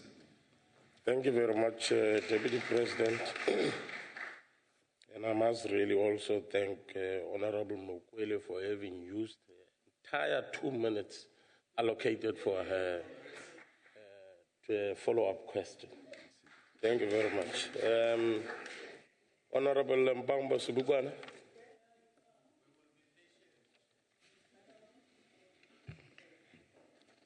Thank you, Deputy Chairperson. Honorable Deputy President, during investigation into the 2012 outbreak of farm workers' protests in deterrence here in the Western Cape, it emerged that the National Department of Agriculture, Forestry and Fisheries transferred an amount of 2 million to the ANC-aligned Bausi Agricultural Workers Union of South Africa, shortly before it subsequently fueled the violent protest. The department also admitted in Parliament that the union played a critical role in mobilizing the striking workers towards the calmness and constructive engagement with the employers. In the light of the government's commitment to engage with the living conditions of farm workers, especially in the Western Cape, Deputy President, what amount has been budgeted in the current financial year to fund the instigation of violent protests among farm workers in the run-up to the 2016 local government elections? I thank you, Deputy Chairperson.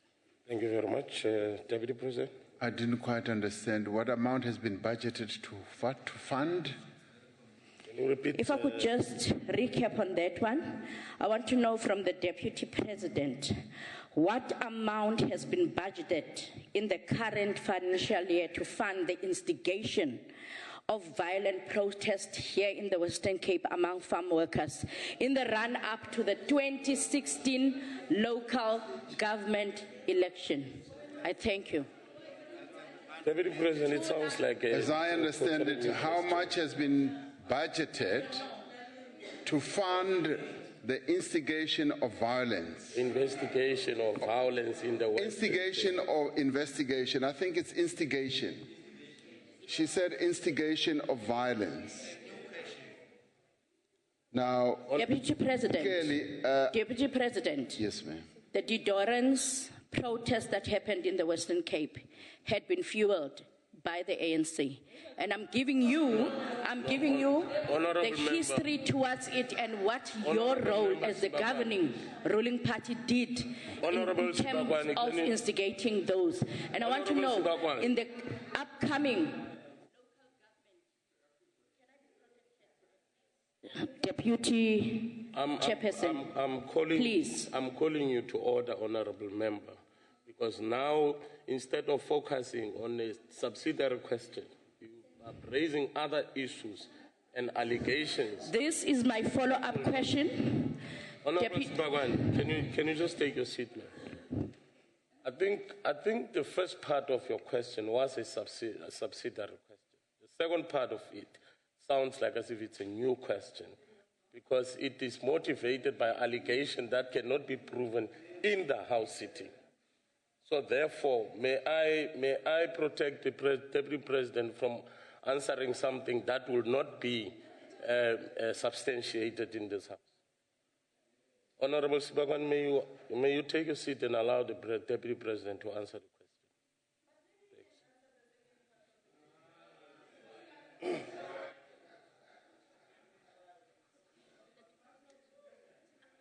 Chairperson, a very quick, simple, and straightforward answer.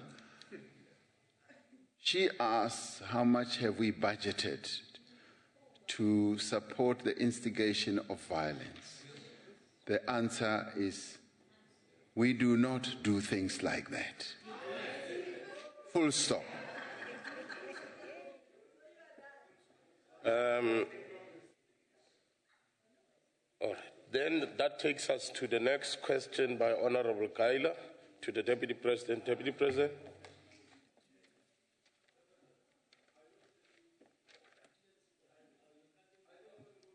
No.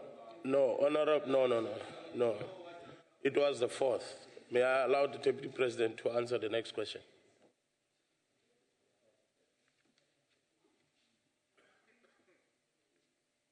The government has indeed considered reported incidents of persons who misrepresent their qualifications or who fake their qualifications.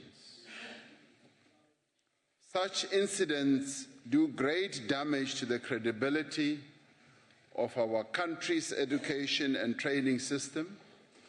The Minister of Higher Education and Training is preparing a proposal for cabinet approval on various mechanisms to address this problem. This is being done as this problem has reared its head in such a way that it needs attention. Further details will be available once Cabinet has considered and approved the proposal. The Minister has already requested the South African Qualifications Authority to establish a national register that lists the names of individuals who have misrepresented their qualifications and who have invalid qualifications. It is important that the rigorous verification processes that are undertaken in the public service at national and provincial level are extended to other public institutions and entities. We urge all public and private entities to make every effort to verify the qualifications of all prospective employees and directors, and to report any suspected fraudulent activity to the South African Police or the National Prosecuting Authority. We call on members of the public to ensure that they do not jeopardize their employment prospects, or face criminal charges by misrepresenting their credentials or qualifications. And when it comes to qualifications, it's either you have it or you don't have it. And if you don't have it, do not misrepresent yourself. Go and study and get your qualification, and only when you are qualified can you put that qualification in your curriculum vitae or put that qualification behind your name. That is the bottom line when it comes to this. We've got to stop being a country which has people who misrepresent what they have qualified in. That is something that we must obliterate from the face of South Africa. Let us not be fakes. Let us not be fraudulent when it comes to our qualifications. Let us be properly educated people. If you are not educated, don't claim it. Have it or don't have it. Thank you. Thank you very much, Deputy President. Honorable Kaila, any supplementary question? Deputy President, given the frequency of these incidents as rapidly reported in the media, which may point to the gravity of this problem, don't you think that this should be declared a national crisis and that a mechanism be established to bring sustainable, lasting solution? Such mechanism may include such approaches as was adopted during the National Campaign on Gun-Free Society, the Truth and Reconciliation Commission, and what the South African Revenue Services would apply as and when necessary, with various consequences to be faced by those who may be found on the wrong side of the law.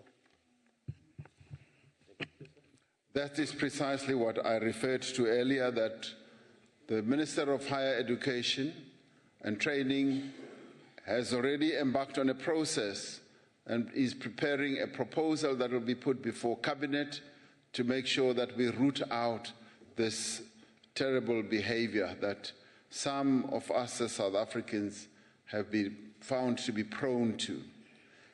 Now, what it is going to result in is to have measures that will end up with those people either being reported to the police and being charged, and the National Prosecuting Authority also preferring charges against them. Now, he has also approached the National Qualifications Authority to begin the process of preparing a list of those people who fraudulently claim that they've got qualifications, so that they are in a list and they can be named and shamed. And this time round, if they have utilized fake qualifications or fraudulent qualifications, they will then be subject to being charged and being arrested and criminally charged and being jailed for having claimed to have a qualification which they do not have. What a shame it would be. Thank you. Thank you very much, Honorable Mohapi. Thank you very much, Deputy Chairperson. Chairperson, Deputy President, let me welcome with gratitude your response, which is more informed, especially around this particular matter. Deputy President, the misrepresentation of qualification can be an embarrassment indeed to South Africa, especially where we know that what you believe always manifests in how you behave. We have observed, Deputy President, that in most instances, this sketch of faking qualification is applicable in both the public sector and the private sector. We need also to acknowledge, Deputy President, with concerted effort from the government led by the President Jacob Zuma, deputized by your good self, where you work closely with the Quality Council and South African Qualification Authority, especially where they deal with verification of qualifications. Recently, in 1999, there was a labor court case between a certain Hawk and Mr. Electronics, where an employee was dismissed for the simple reason of misrepresenting her qualifications. Indeed, Deputy President, we know that the secret of success lies on the ability to listen.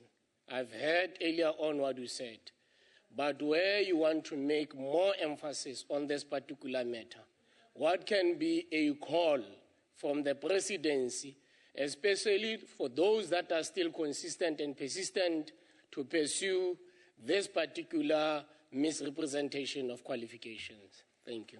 Thank you. Thank you very much, David Bruce.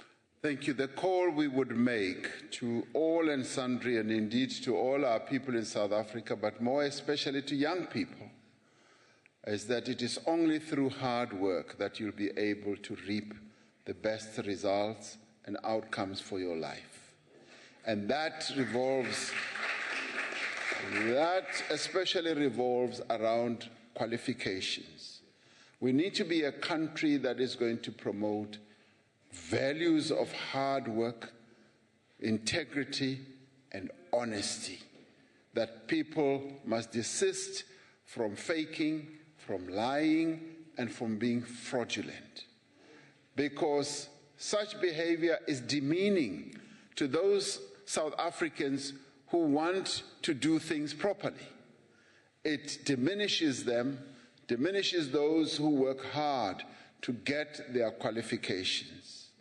And we therefore call upon those who still participate in this terrible behavior to desist from it and to focus more on getting their qualifications. In fact, if some have been tempted in the past to fake their qualifications, we call upon them to remove those faked qualifications from their CVs immediately.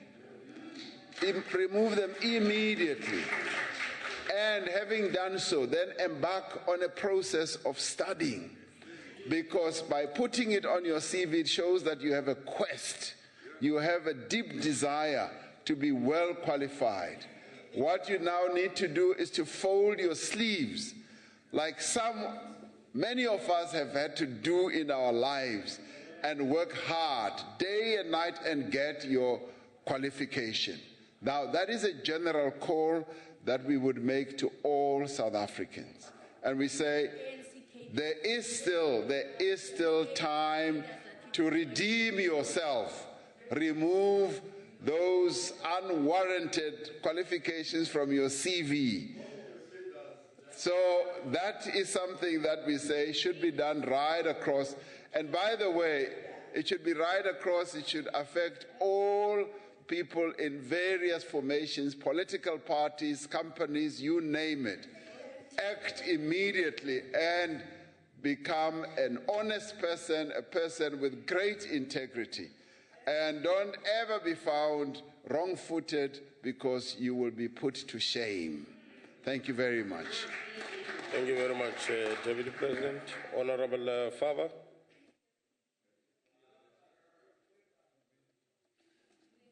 Thank you, Chair. This should be an easy question, as I see only the sweetheart questions get to be on the question paper. Yes, thank you, Honourable Deputy President. Regarding public sector employees who are found to have misrepresented their qualifications, starting with people like Dr. Paulo Jordan, Peraza Head Engineer Mr. Mtimkulu, and the SAB Chief Operating Officer Mr. Motsuneng, for example, how many more international trips is Honourable Deputy President willing to take on behalf of President Zuma to save the country's image from international embarrassment and to assure that the international community that South Africa is a safe option for job-creating investment? Deputy President, you'll guide me. Names have been, honorable members' order, names have been mentioned of people who are not members of this House, who would not be able to respond on allegations that have been leveled against them.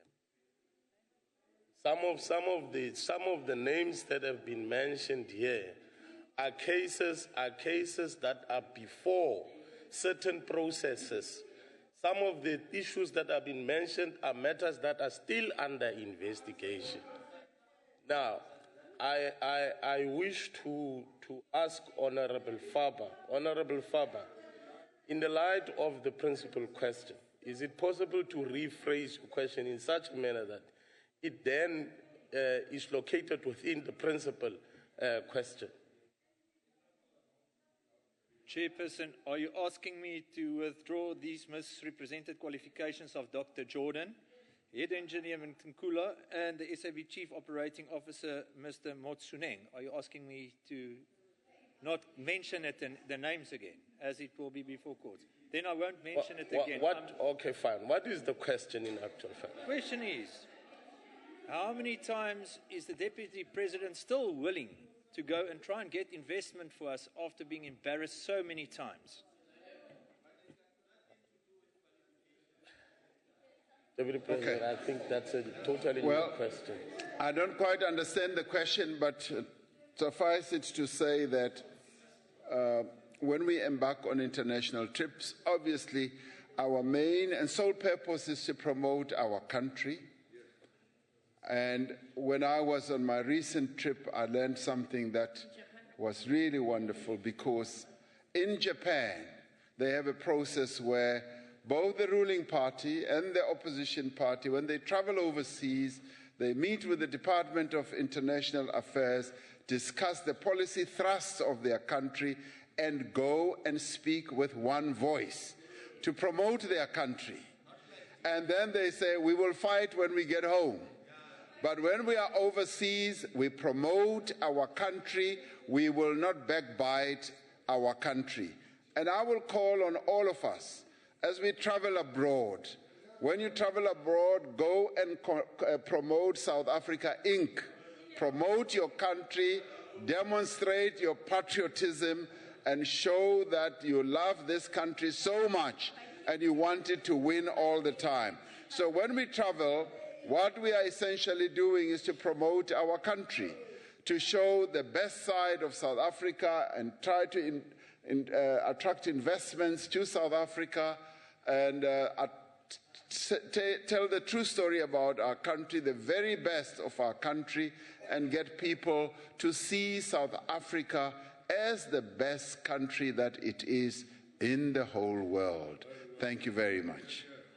Thank you very much, honorable members. The last name that I have on my list for supplementary questions, I take it is a special delegate. Thank you, Chairperson. I'm covered. Or are you covered?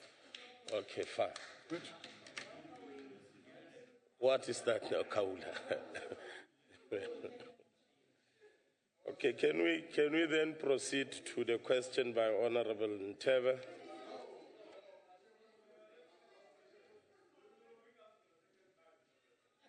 Okay, Honorable Mtileni. Honorable Mtileni, you've got 2 minutes to ask your supplementary questions. President, mina xamila xivutiso na ku vutisa ku ri aka trip ya n'wina yo hetelela le Japan hikokwalaho ka yini mi tirhisa xihahampfhuka xa ka Gupta mi nga tirhisanga xihahampfhuka xa mfumo mi tirhisa 5 million ya ti-taxpayers. Honorable Deputy President. Thank you.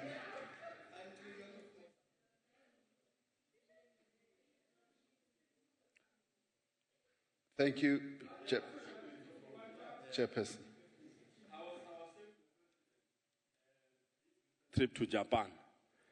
He opted to use the Gupta jet. Why did he use the Gupta jet instead of using the jets that we have in government?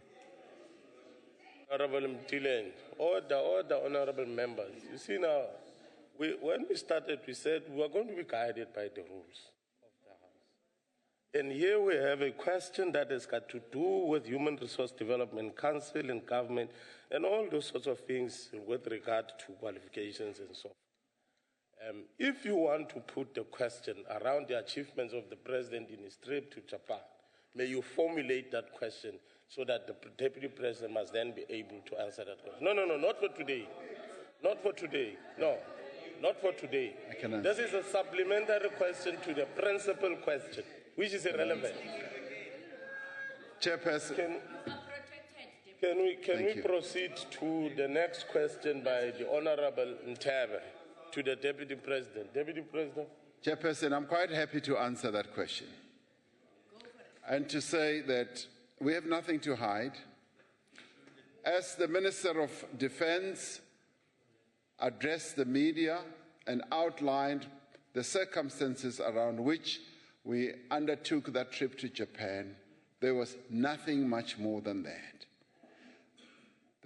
When the Deputy President travels, my office always tries to see what is the best route to travel to the next destination. Is it commercial? And if we have a plane in the Defense Force will line out a plane that is appropriate to get us to that destination safely. And if not, the Defense Force will then charter. As it turns out, in this regard, the Defense Force looked for a plane amongst the fleet of planes that they have and found that there was no plane that could take us to the destination in the way that would have been appropriate. They then chartered a flight. They did not know who that flight belonged to, nor did I know. I did not know who that plane belonged to. We flew to Japan in that flight and had one stop. Now, the information about the ownership of the plane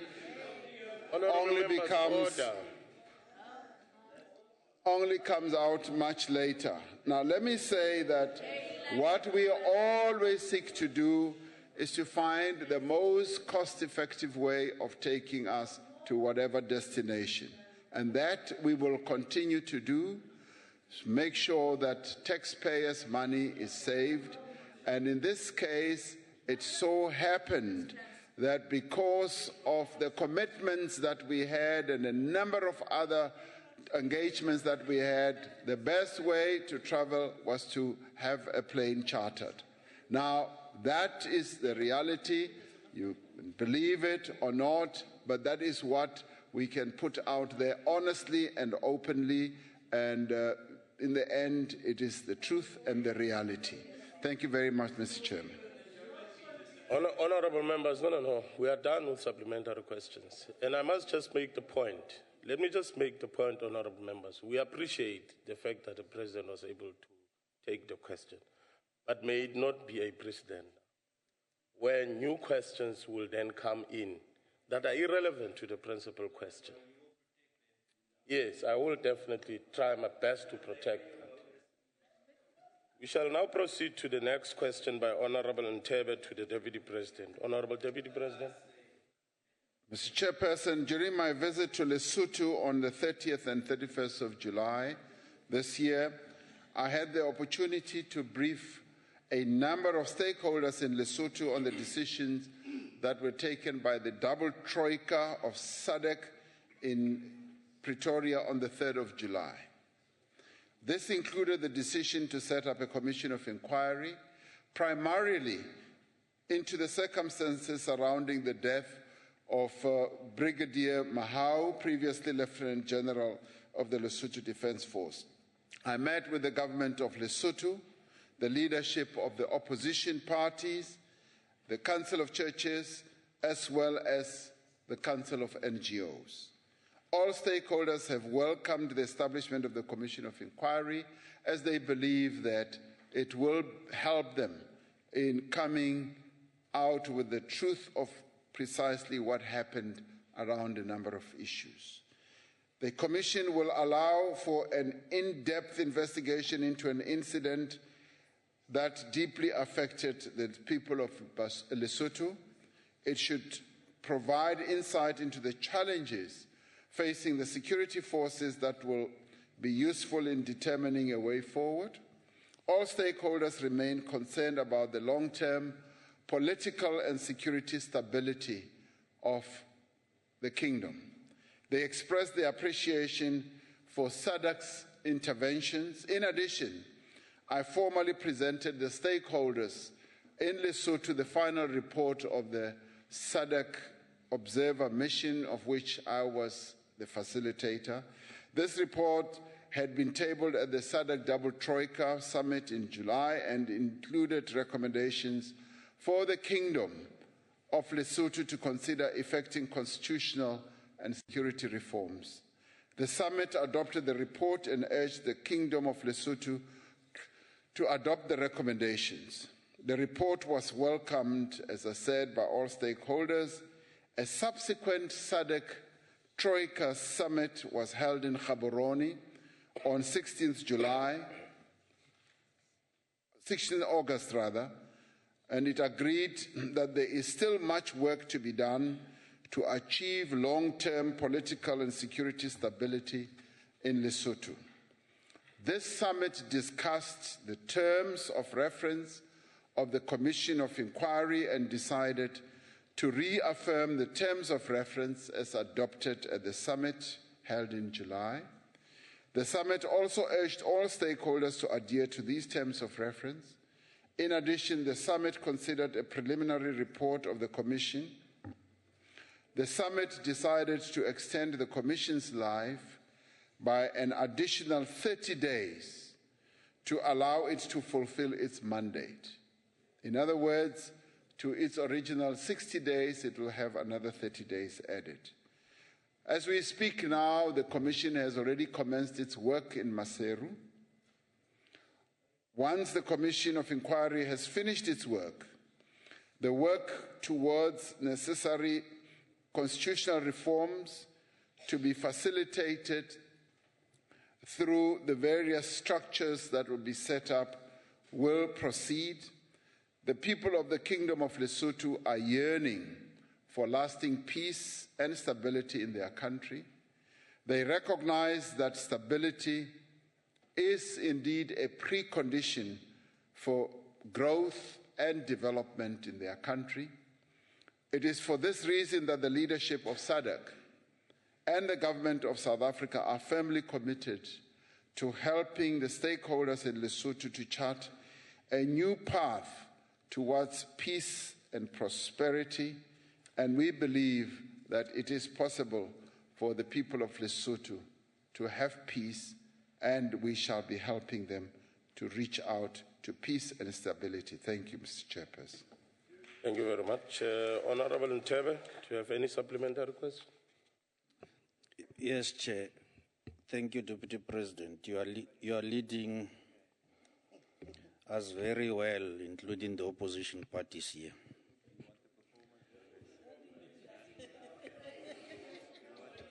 Thank you. And thank you for explicit leadership, including those who are What wearing is the point of overalls. order, Honorable Mtile? Deputy President. Honorable Mtebe, can you just take a seat? Let me just take the With due point of respect, we have not hired Honorable Tebe to speak on our behalf. We can speak for ourselves. So let him speak for himself and his organization, please. Thank you very much. You know, Honorable Mtile, I didn't even take it as representing us because it was just a humorous comment. Honorable Ntebe, can you proceed with your supplementary question? Surely, Deputy President, you need this after a long trip from Japan. This is what we are exposed to daily. Would you agree, Deputy President, that flowing directly from the Gaborone summit, that there seems to be sufficient consensus and agreement on the summit that there's going to be cessation of hostilities and the maintenance of public peace in Lesotho. And the stakeholders seems to be encouraged to also join into agreeing with the commitments.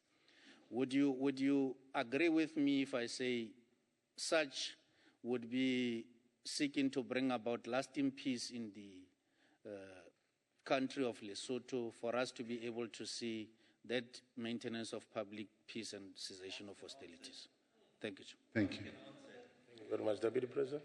I would agree that, yes, flowing from the Gaborone summit, we can look forward to Lesotho returning to a situation of normality where the Lesotho Defense Force and the Lesotho Mounted Police Service members will work together in harmony. The elements of having a harmonious relationship are already in place.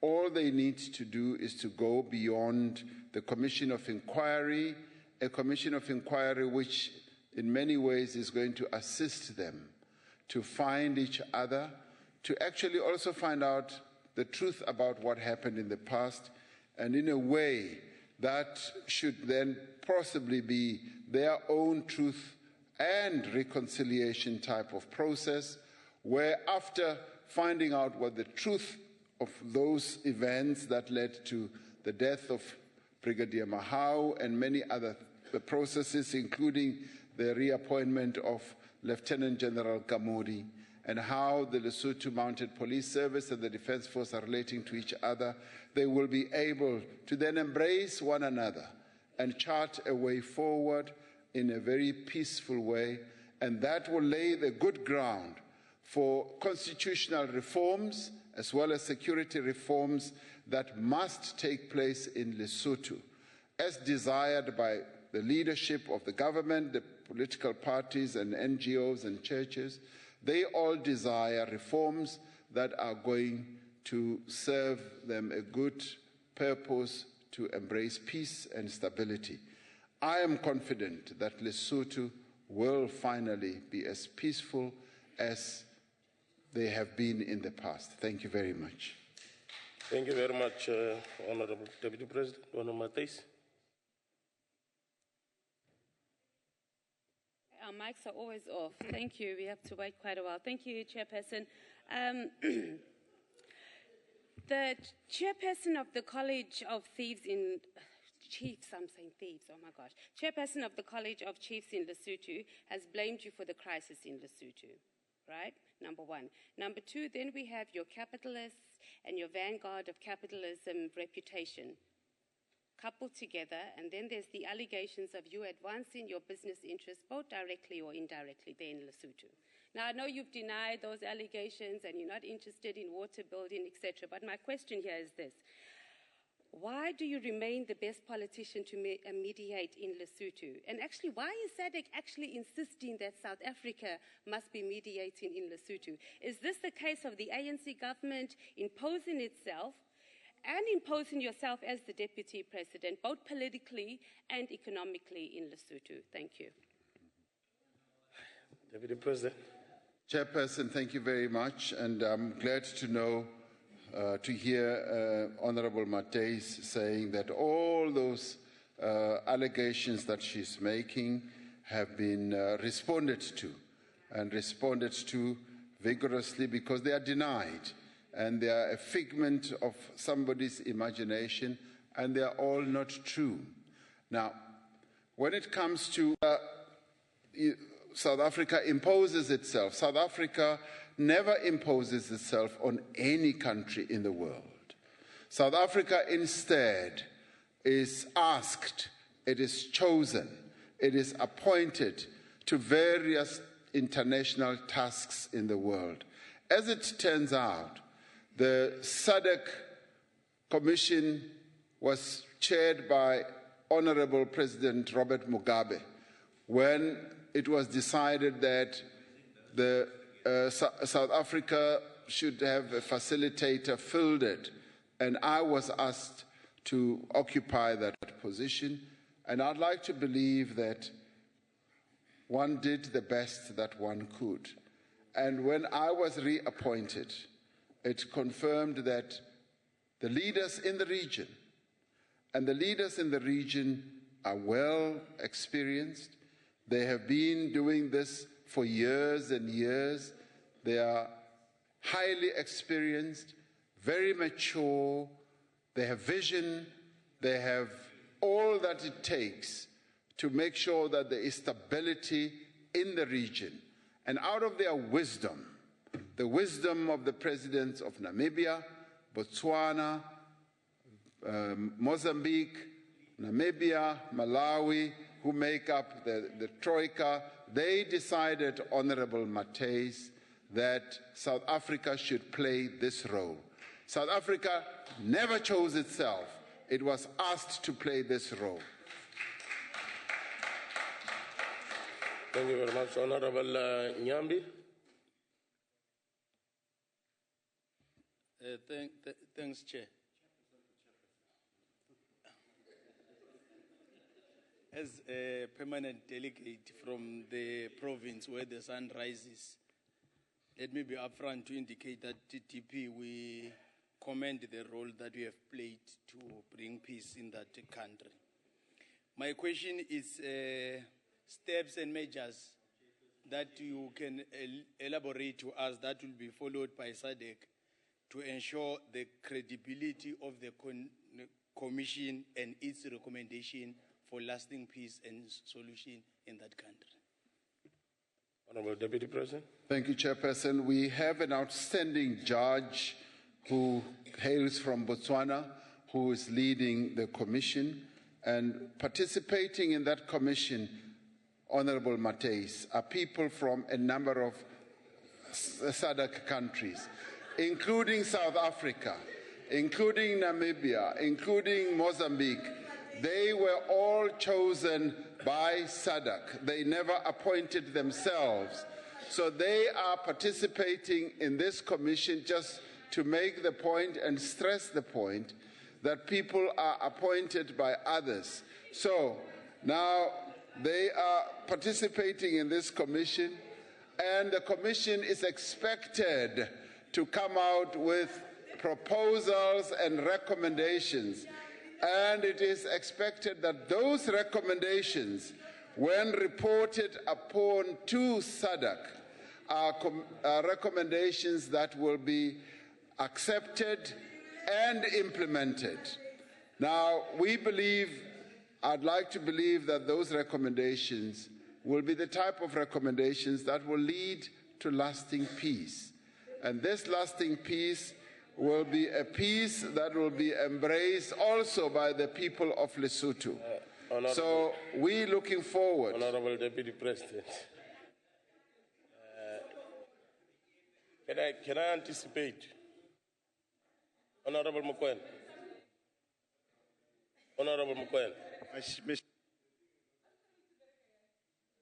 Okay. No, Chair, I was just saying that, there's a member of Parliament here who's feeling victimized there because a question came from a member of the province where the sun shines. But the answer has been given, all of it has been given to this member here. So I'm wondering what is happening here. No, I think the Deputy President has recognized Honorable Mateis. Deputy President, may you continue the response? Chairperson, we're hoping that once the Commission comes out with its recommendations, those recommendations will be accepted and they will be acted on. And SADC, once it gets the report, will be able to declare its own position on those recommendations.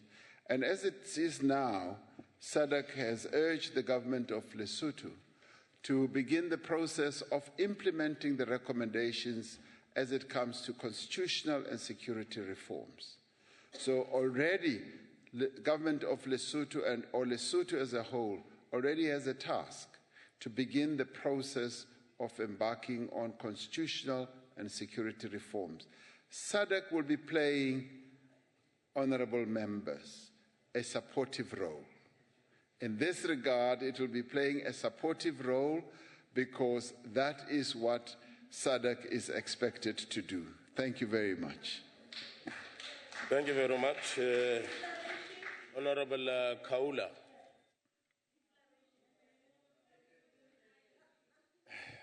At last, thank you.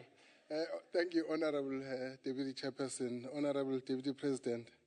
When the Honorable Deputy President visited Lesotho to mediate, arrangements, logistics were made, travel logistics by, I presume, by the Department of Defense. And the Deputy President was using a state jet on several occasions. And the Deputy President again has just said to us travel arrangements to Japan were made by the same department. And the same department did not know who the jet belonged to that the Deputy President was going to use. Yes. The Deputy President boarded the jet. He himself says he did not know who it belonged to. I recall, Deputy President, Honorable Deputy President, that when the Minister of Defense was asked on this, she said, and I quote her, "We did not know who it belonged to. Had we known, it would have been a different story." That is what she said. Now, what I would like to know, Deputy President, is why would it have been a different story? Had government known it was going to be different, why? Why was it going to Honorable be different? Kaula, I made a ruling earlier on this question. Wrong call. I made a ruling earlier on this question. Honorable Kaula, I made a ruling earlier on this question to say that this question has got no bearing on the principal question asked. Chair, can you please leave it to the Honorable Deputy President to decide? I just want to know the why. Why would it be different? No, Honorable, I know the Deputy President might be tempted. I would encourage him not to. No. Let us be serious now. Let us just be serious. Honorable members, let us be serious. This is not a supplementary question. And out of courtesy, the Deputy President did give a response to the earlier question, which is linked to what you are raising now. So let us not allow the Deputy President to even speculate on other ministers and all those sorts of things. I'm appealing to you, Honorable Kaula, please do so.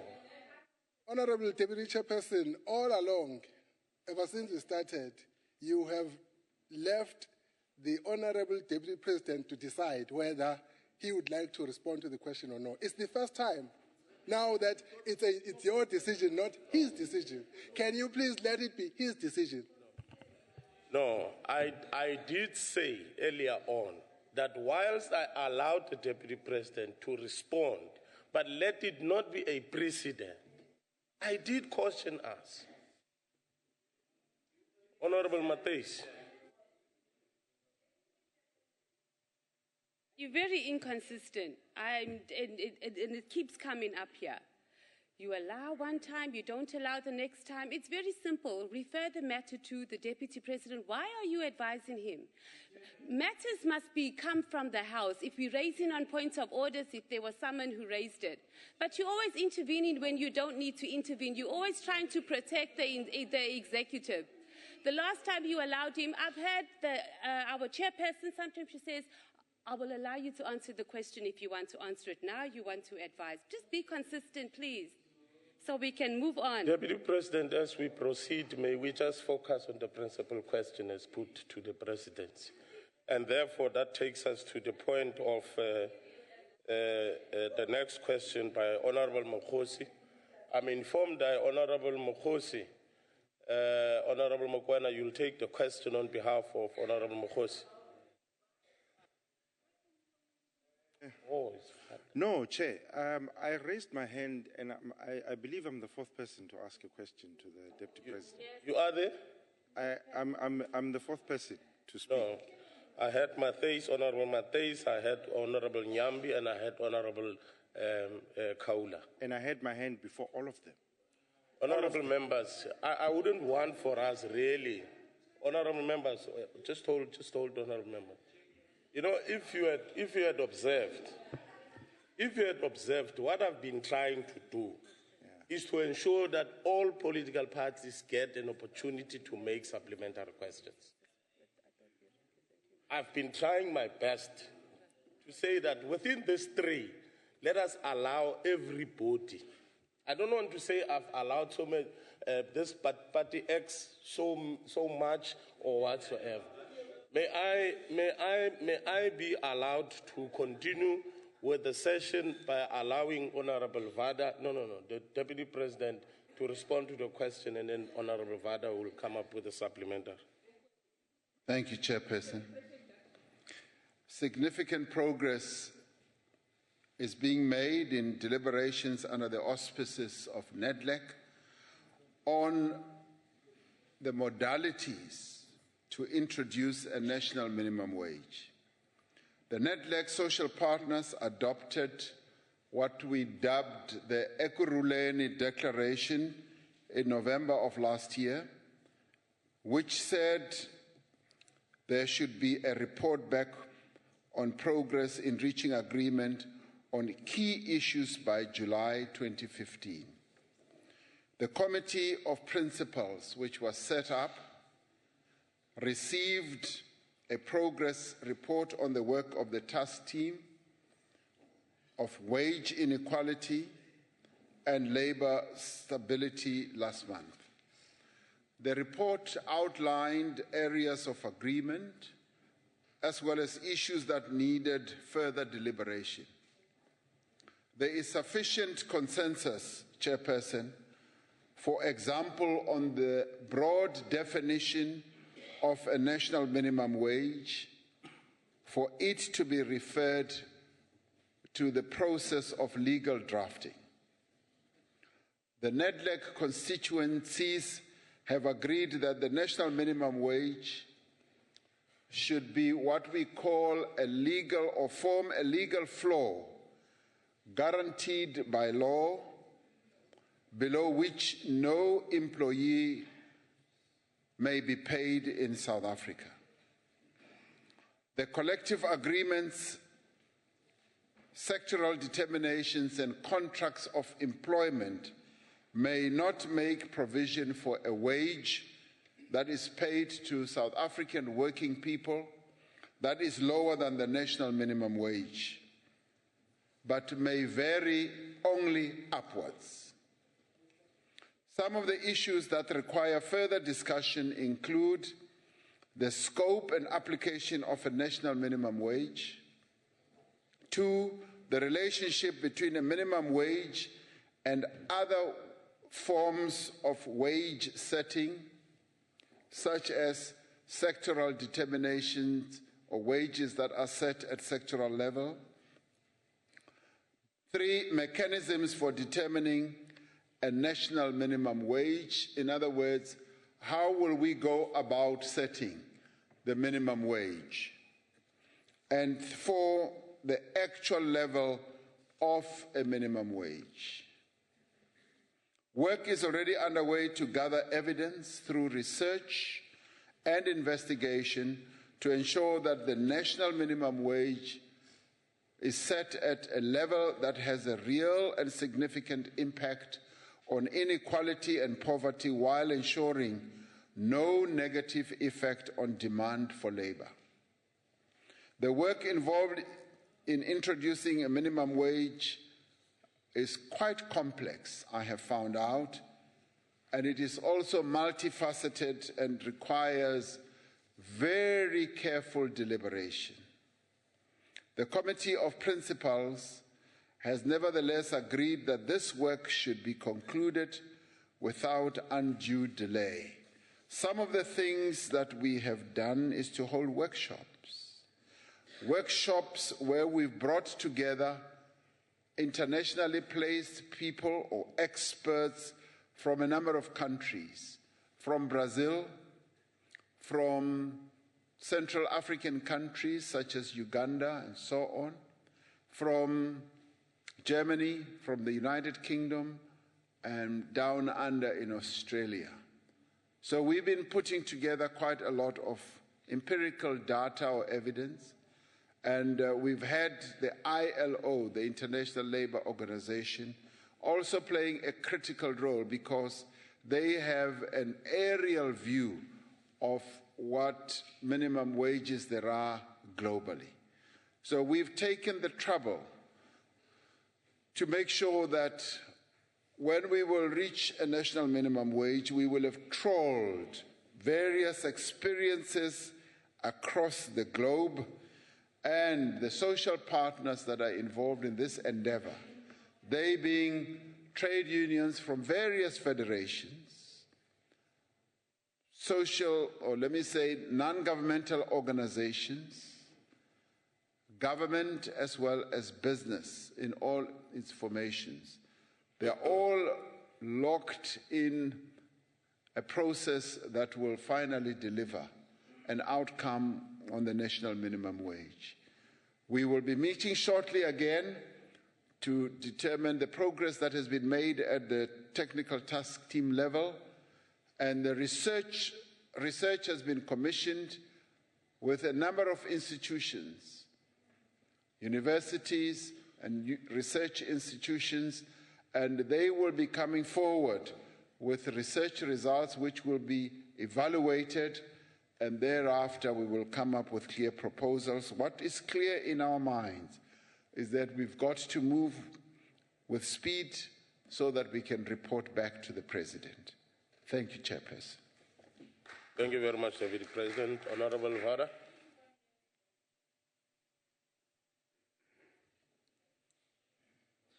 Yes, thank you, Chairperson. Please allow me to greet the House as well as the Deputy President with Assalamu alaikum. My follow-up question is actually largely already answered, but just to raise the issues and to emphasize the importance of these issues, Deputy President, Honorable Deputy President, you will agree with me that 2,500 Rand is far too little. It is for people to budget within 2,500 Rand is extremely difficult in this country, and by today's standards of living. Also, we must understand that what we are doing is we're merely glorifying slave labor by giving these very, very nominal salaries to our people. It is grossly unacceptable. And over the last 20 years, Honorable Deputy President, it is the glorious organization that was largely responsible for drafting the Freedom Charter. But the glorious organization over the last 20 years has fallen far short of delivering on many of the issues of the Freedom Charter. Particularly with regard to minimum salaries, the silence from government on the 12,500 minimum salary for mine workers, the silence from government is deafening. Now, the question we are asking is, the government, yes, you've answered a lot of it already, but the government has to facilitate this process as a matter of urgency. And when the recommendations come out, we need assurance from the government that it will be implemented, but we must also understand that it's not going to end here, where we say we are providing a certain amount of a minimum salary. This has to be a dynamic process, and we have to be committed as government to ensure that this process, which will ensure Honorable Vara, your time has expired. For our workers will be. Can we allow then the Deputy President to respond? Honorable Vada has credited me with having answered all his questions, and I'd like to thank him. Thank you, Mr. Chairman. Honorable Mokoena.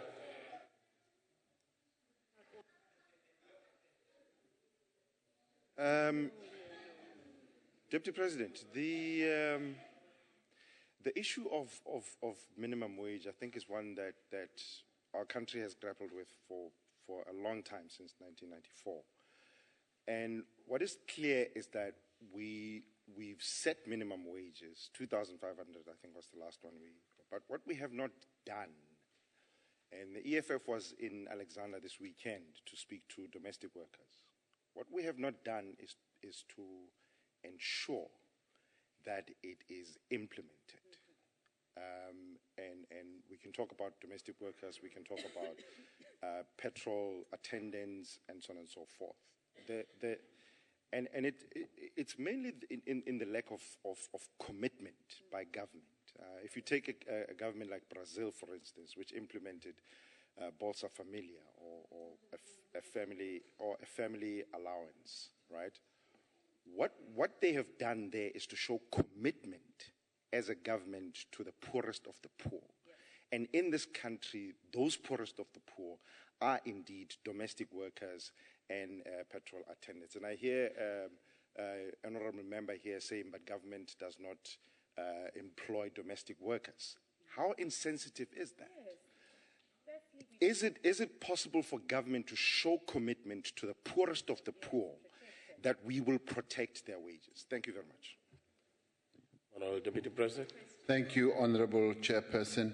In case Honorable Vada thought I was being a bit flippant in saying that he has acknowledged that I've answered, I wasn't being flippant, because he has covered everything that I would have wanted to say, or rather, I covered everything that he had asked. But for greater emphasis, because the two questions are a bit linked.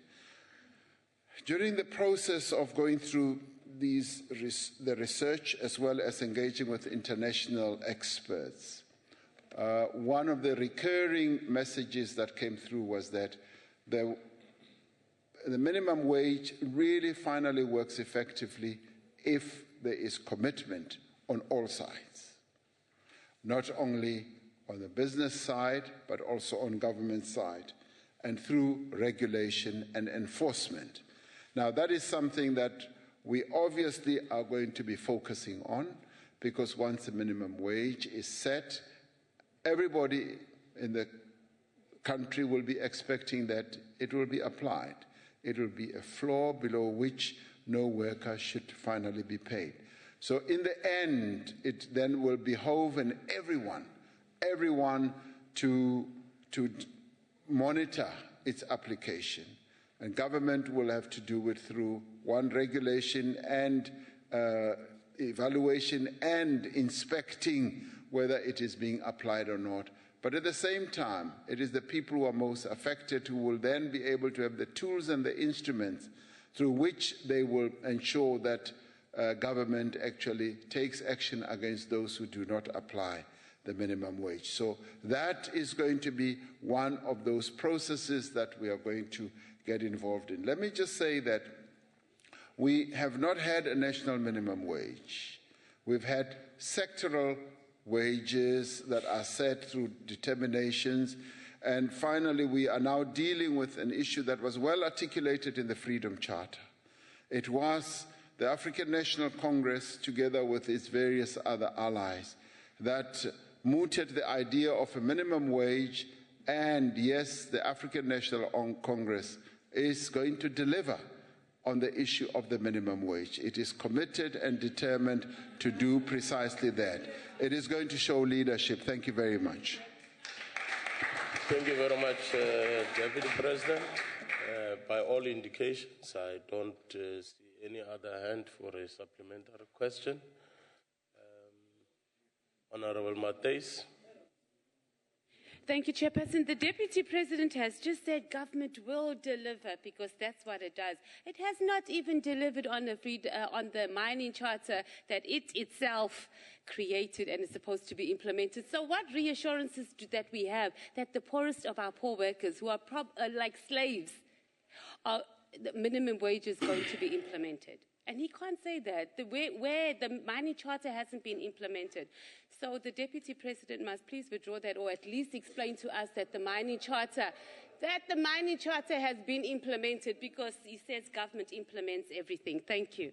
Can I protect the Deputy President by not requesting him to withdraw anything that he said? But if you feel like making a comment on the remarks of the commitment by government, you are free to do that. Chairperson, I don't believe that there is anything that I can say in withdrawing the answers that I've given. They are well-considered answers, and they have been put to the House, to the members of the NCOP, with great humility and respect, and I'd like to stick by that. Finally, I'd like, as I digress, and as I conclude, to say I think today we celebrate one of our cities, our leading cities, winning the opportunity to host the Commonwealth Games. And I think it's important that we should applaud that. Durban has been given the opportunity, a rare opportunity, to be the first city and to be the first country in the whole continent to host the Commonwealth. The Commonwealth represents more than 1 billion people. And we are going to have many nations coming to our country in 2022 to celebrate the Games. Lastly, it is with a measure of sadness that we have to pass condolences to the family of Justice Skweyiya, who passed away sadly. And we pass our condolences to his family and to his friends. And I thought I should use this opportunity to do precisely that. Thank you very much, Chairperson. I thank you. Thank you very much, Deputy President. That was the last supplementary questions, honorable members. When we deal with supplementary questions, Can we? It was for a supplementary question that we were dealing with. Honorable members, that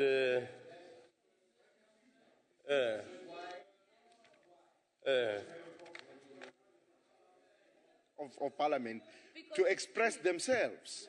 I stood up while the Deputy President was speaking, and I want to stand up on a point of order. What point of order? Yes, can I please express my point of order? What point of order? No, Chair, I wanted to point order that the President is condolences. By the way, yes, I agree with you on the condolences. But on the point of order of Durban there, which won there was no competition there, Chair. Whereas the EFF won the Northwest University SRC elections against SASCO and against the McDonald's and all of those things that were provided there by Supreme Court. Thank you very much. That is not a point of order. You should have formulated that in a motion to the House. Honorable members, that brings us to the end of business of the day. The House is adjourned.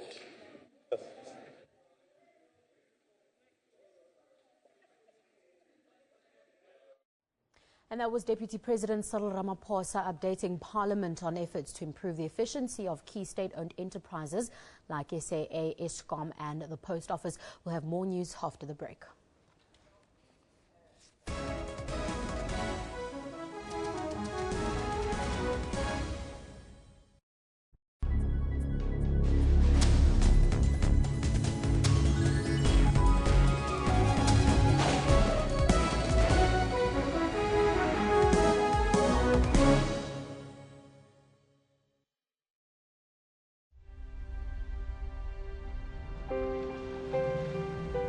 What is beauty? Is it a view that's been waiting for you for centuries? A setting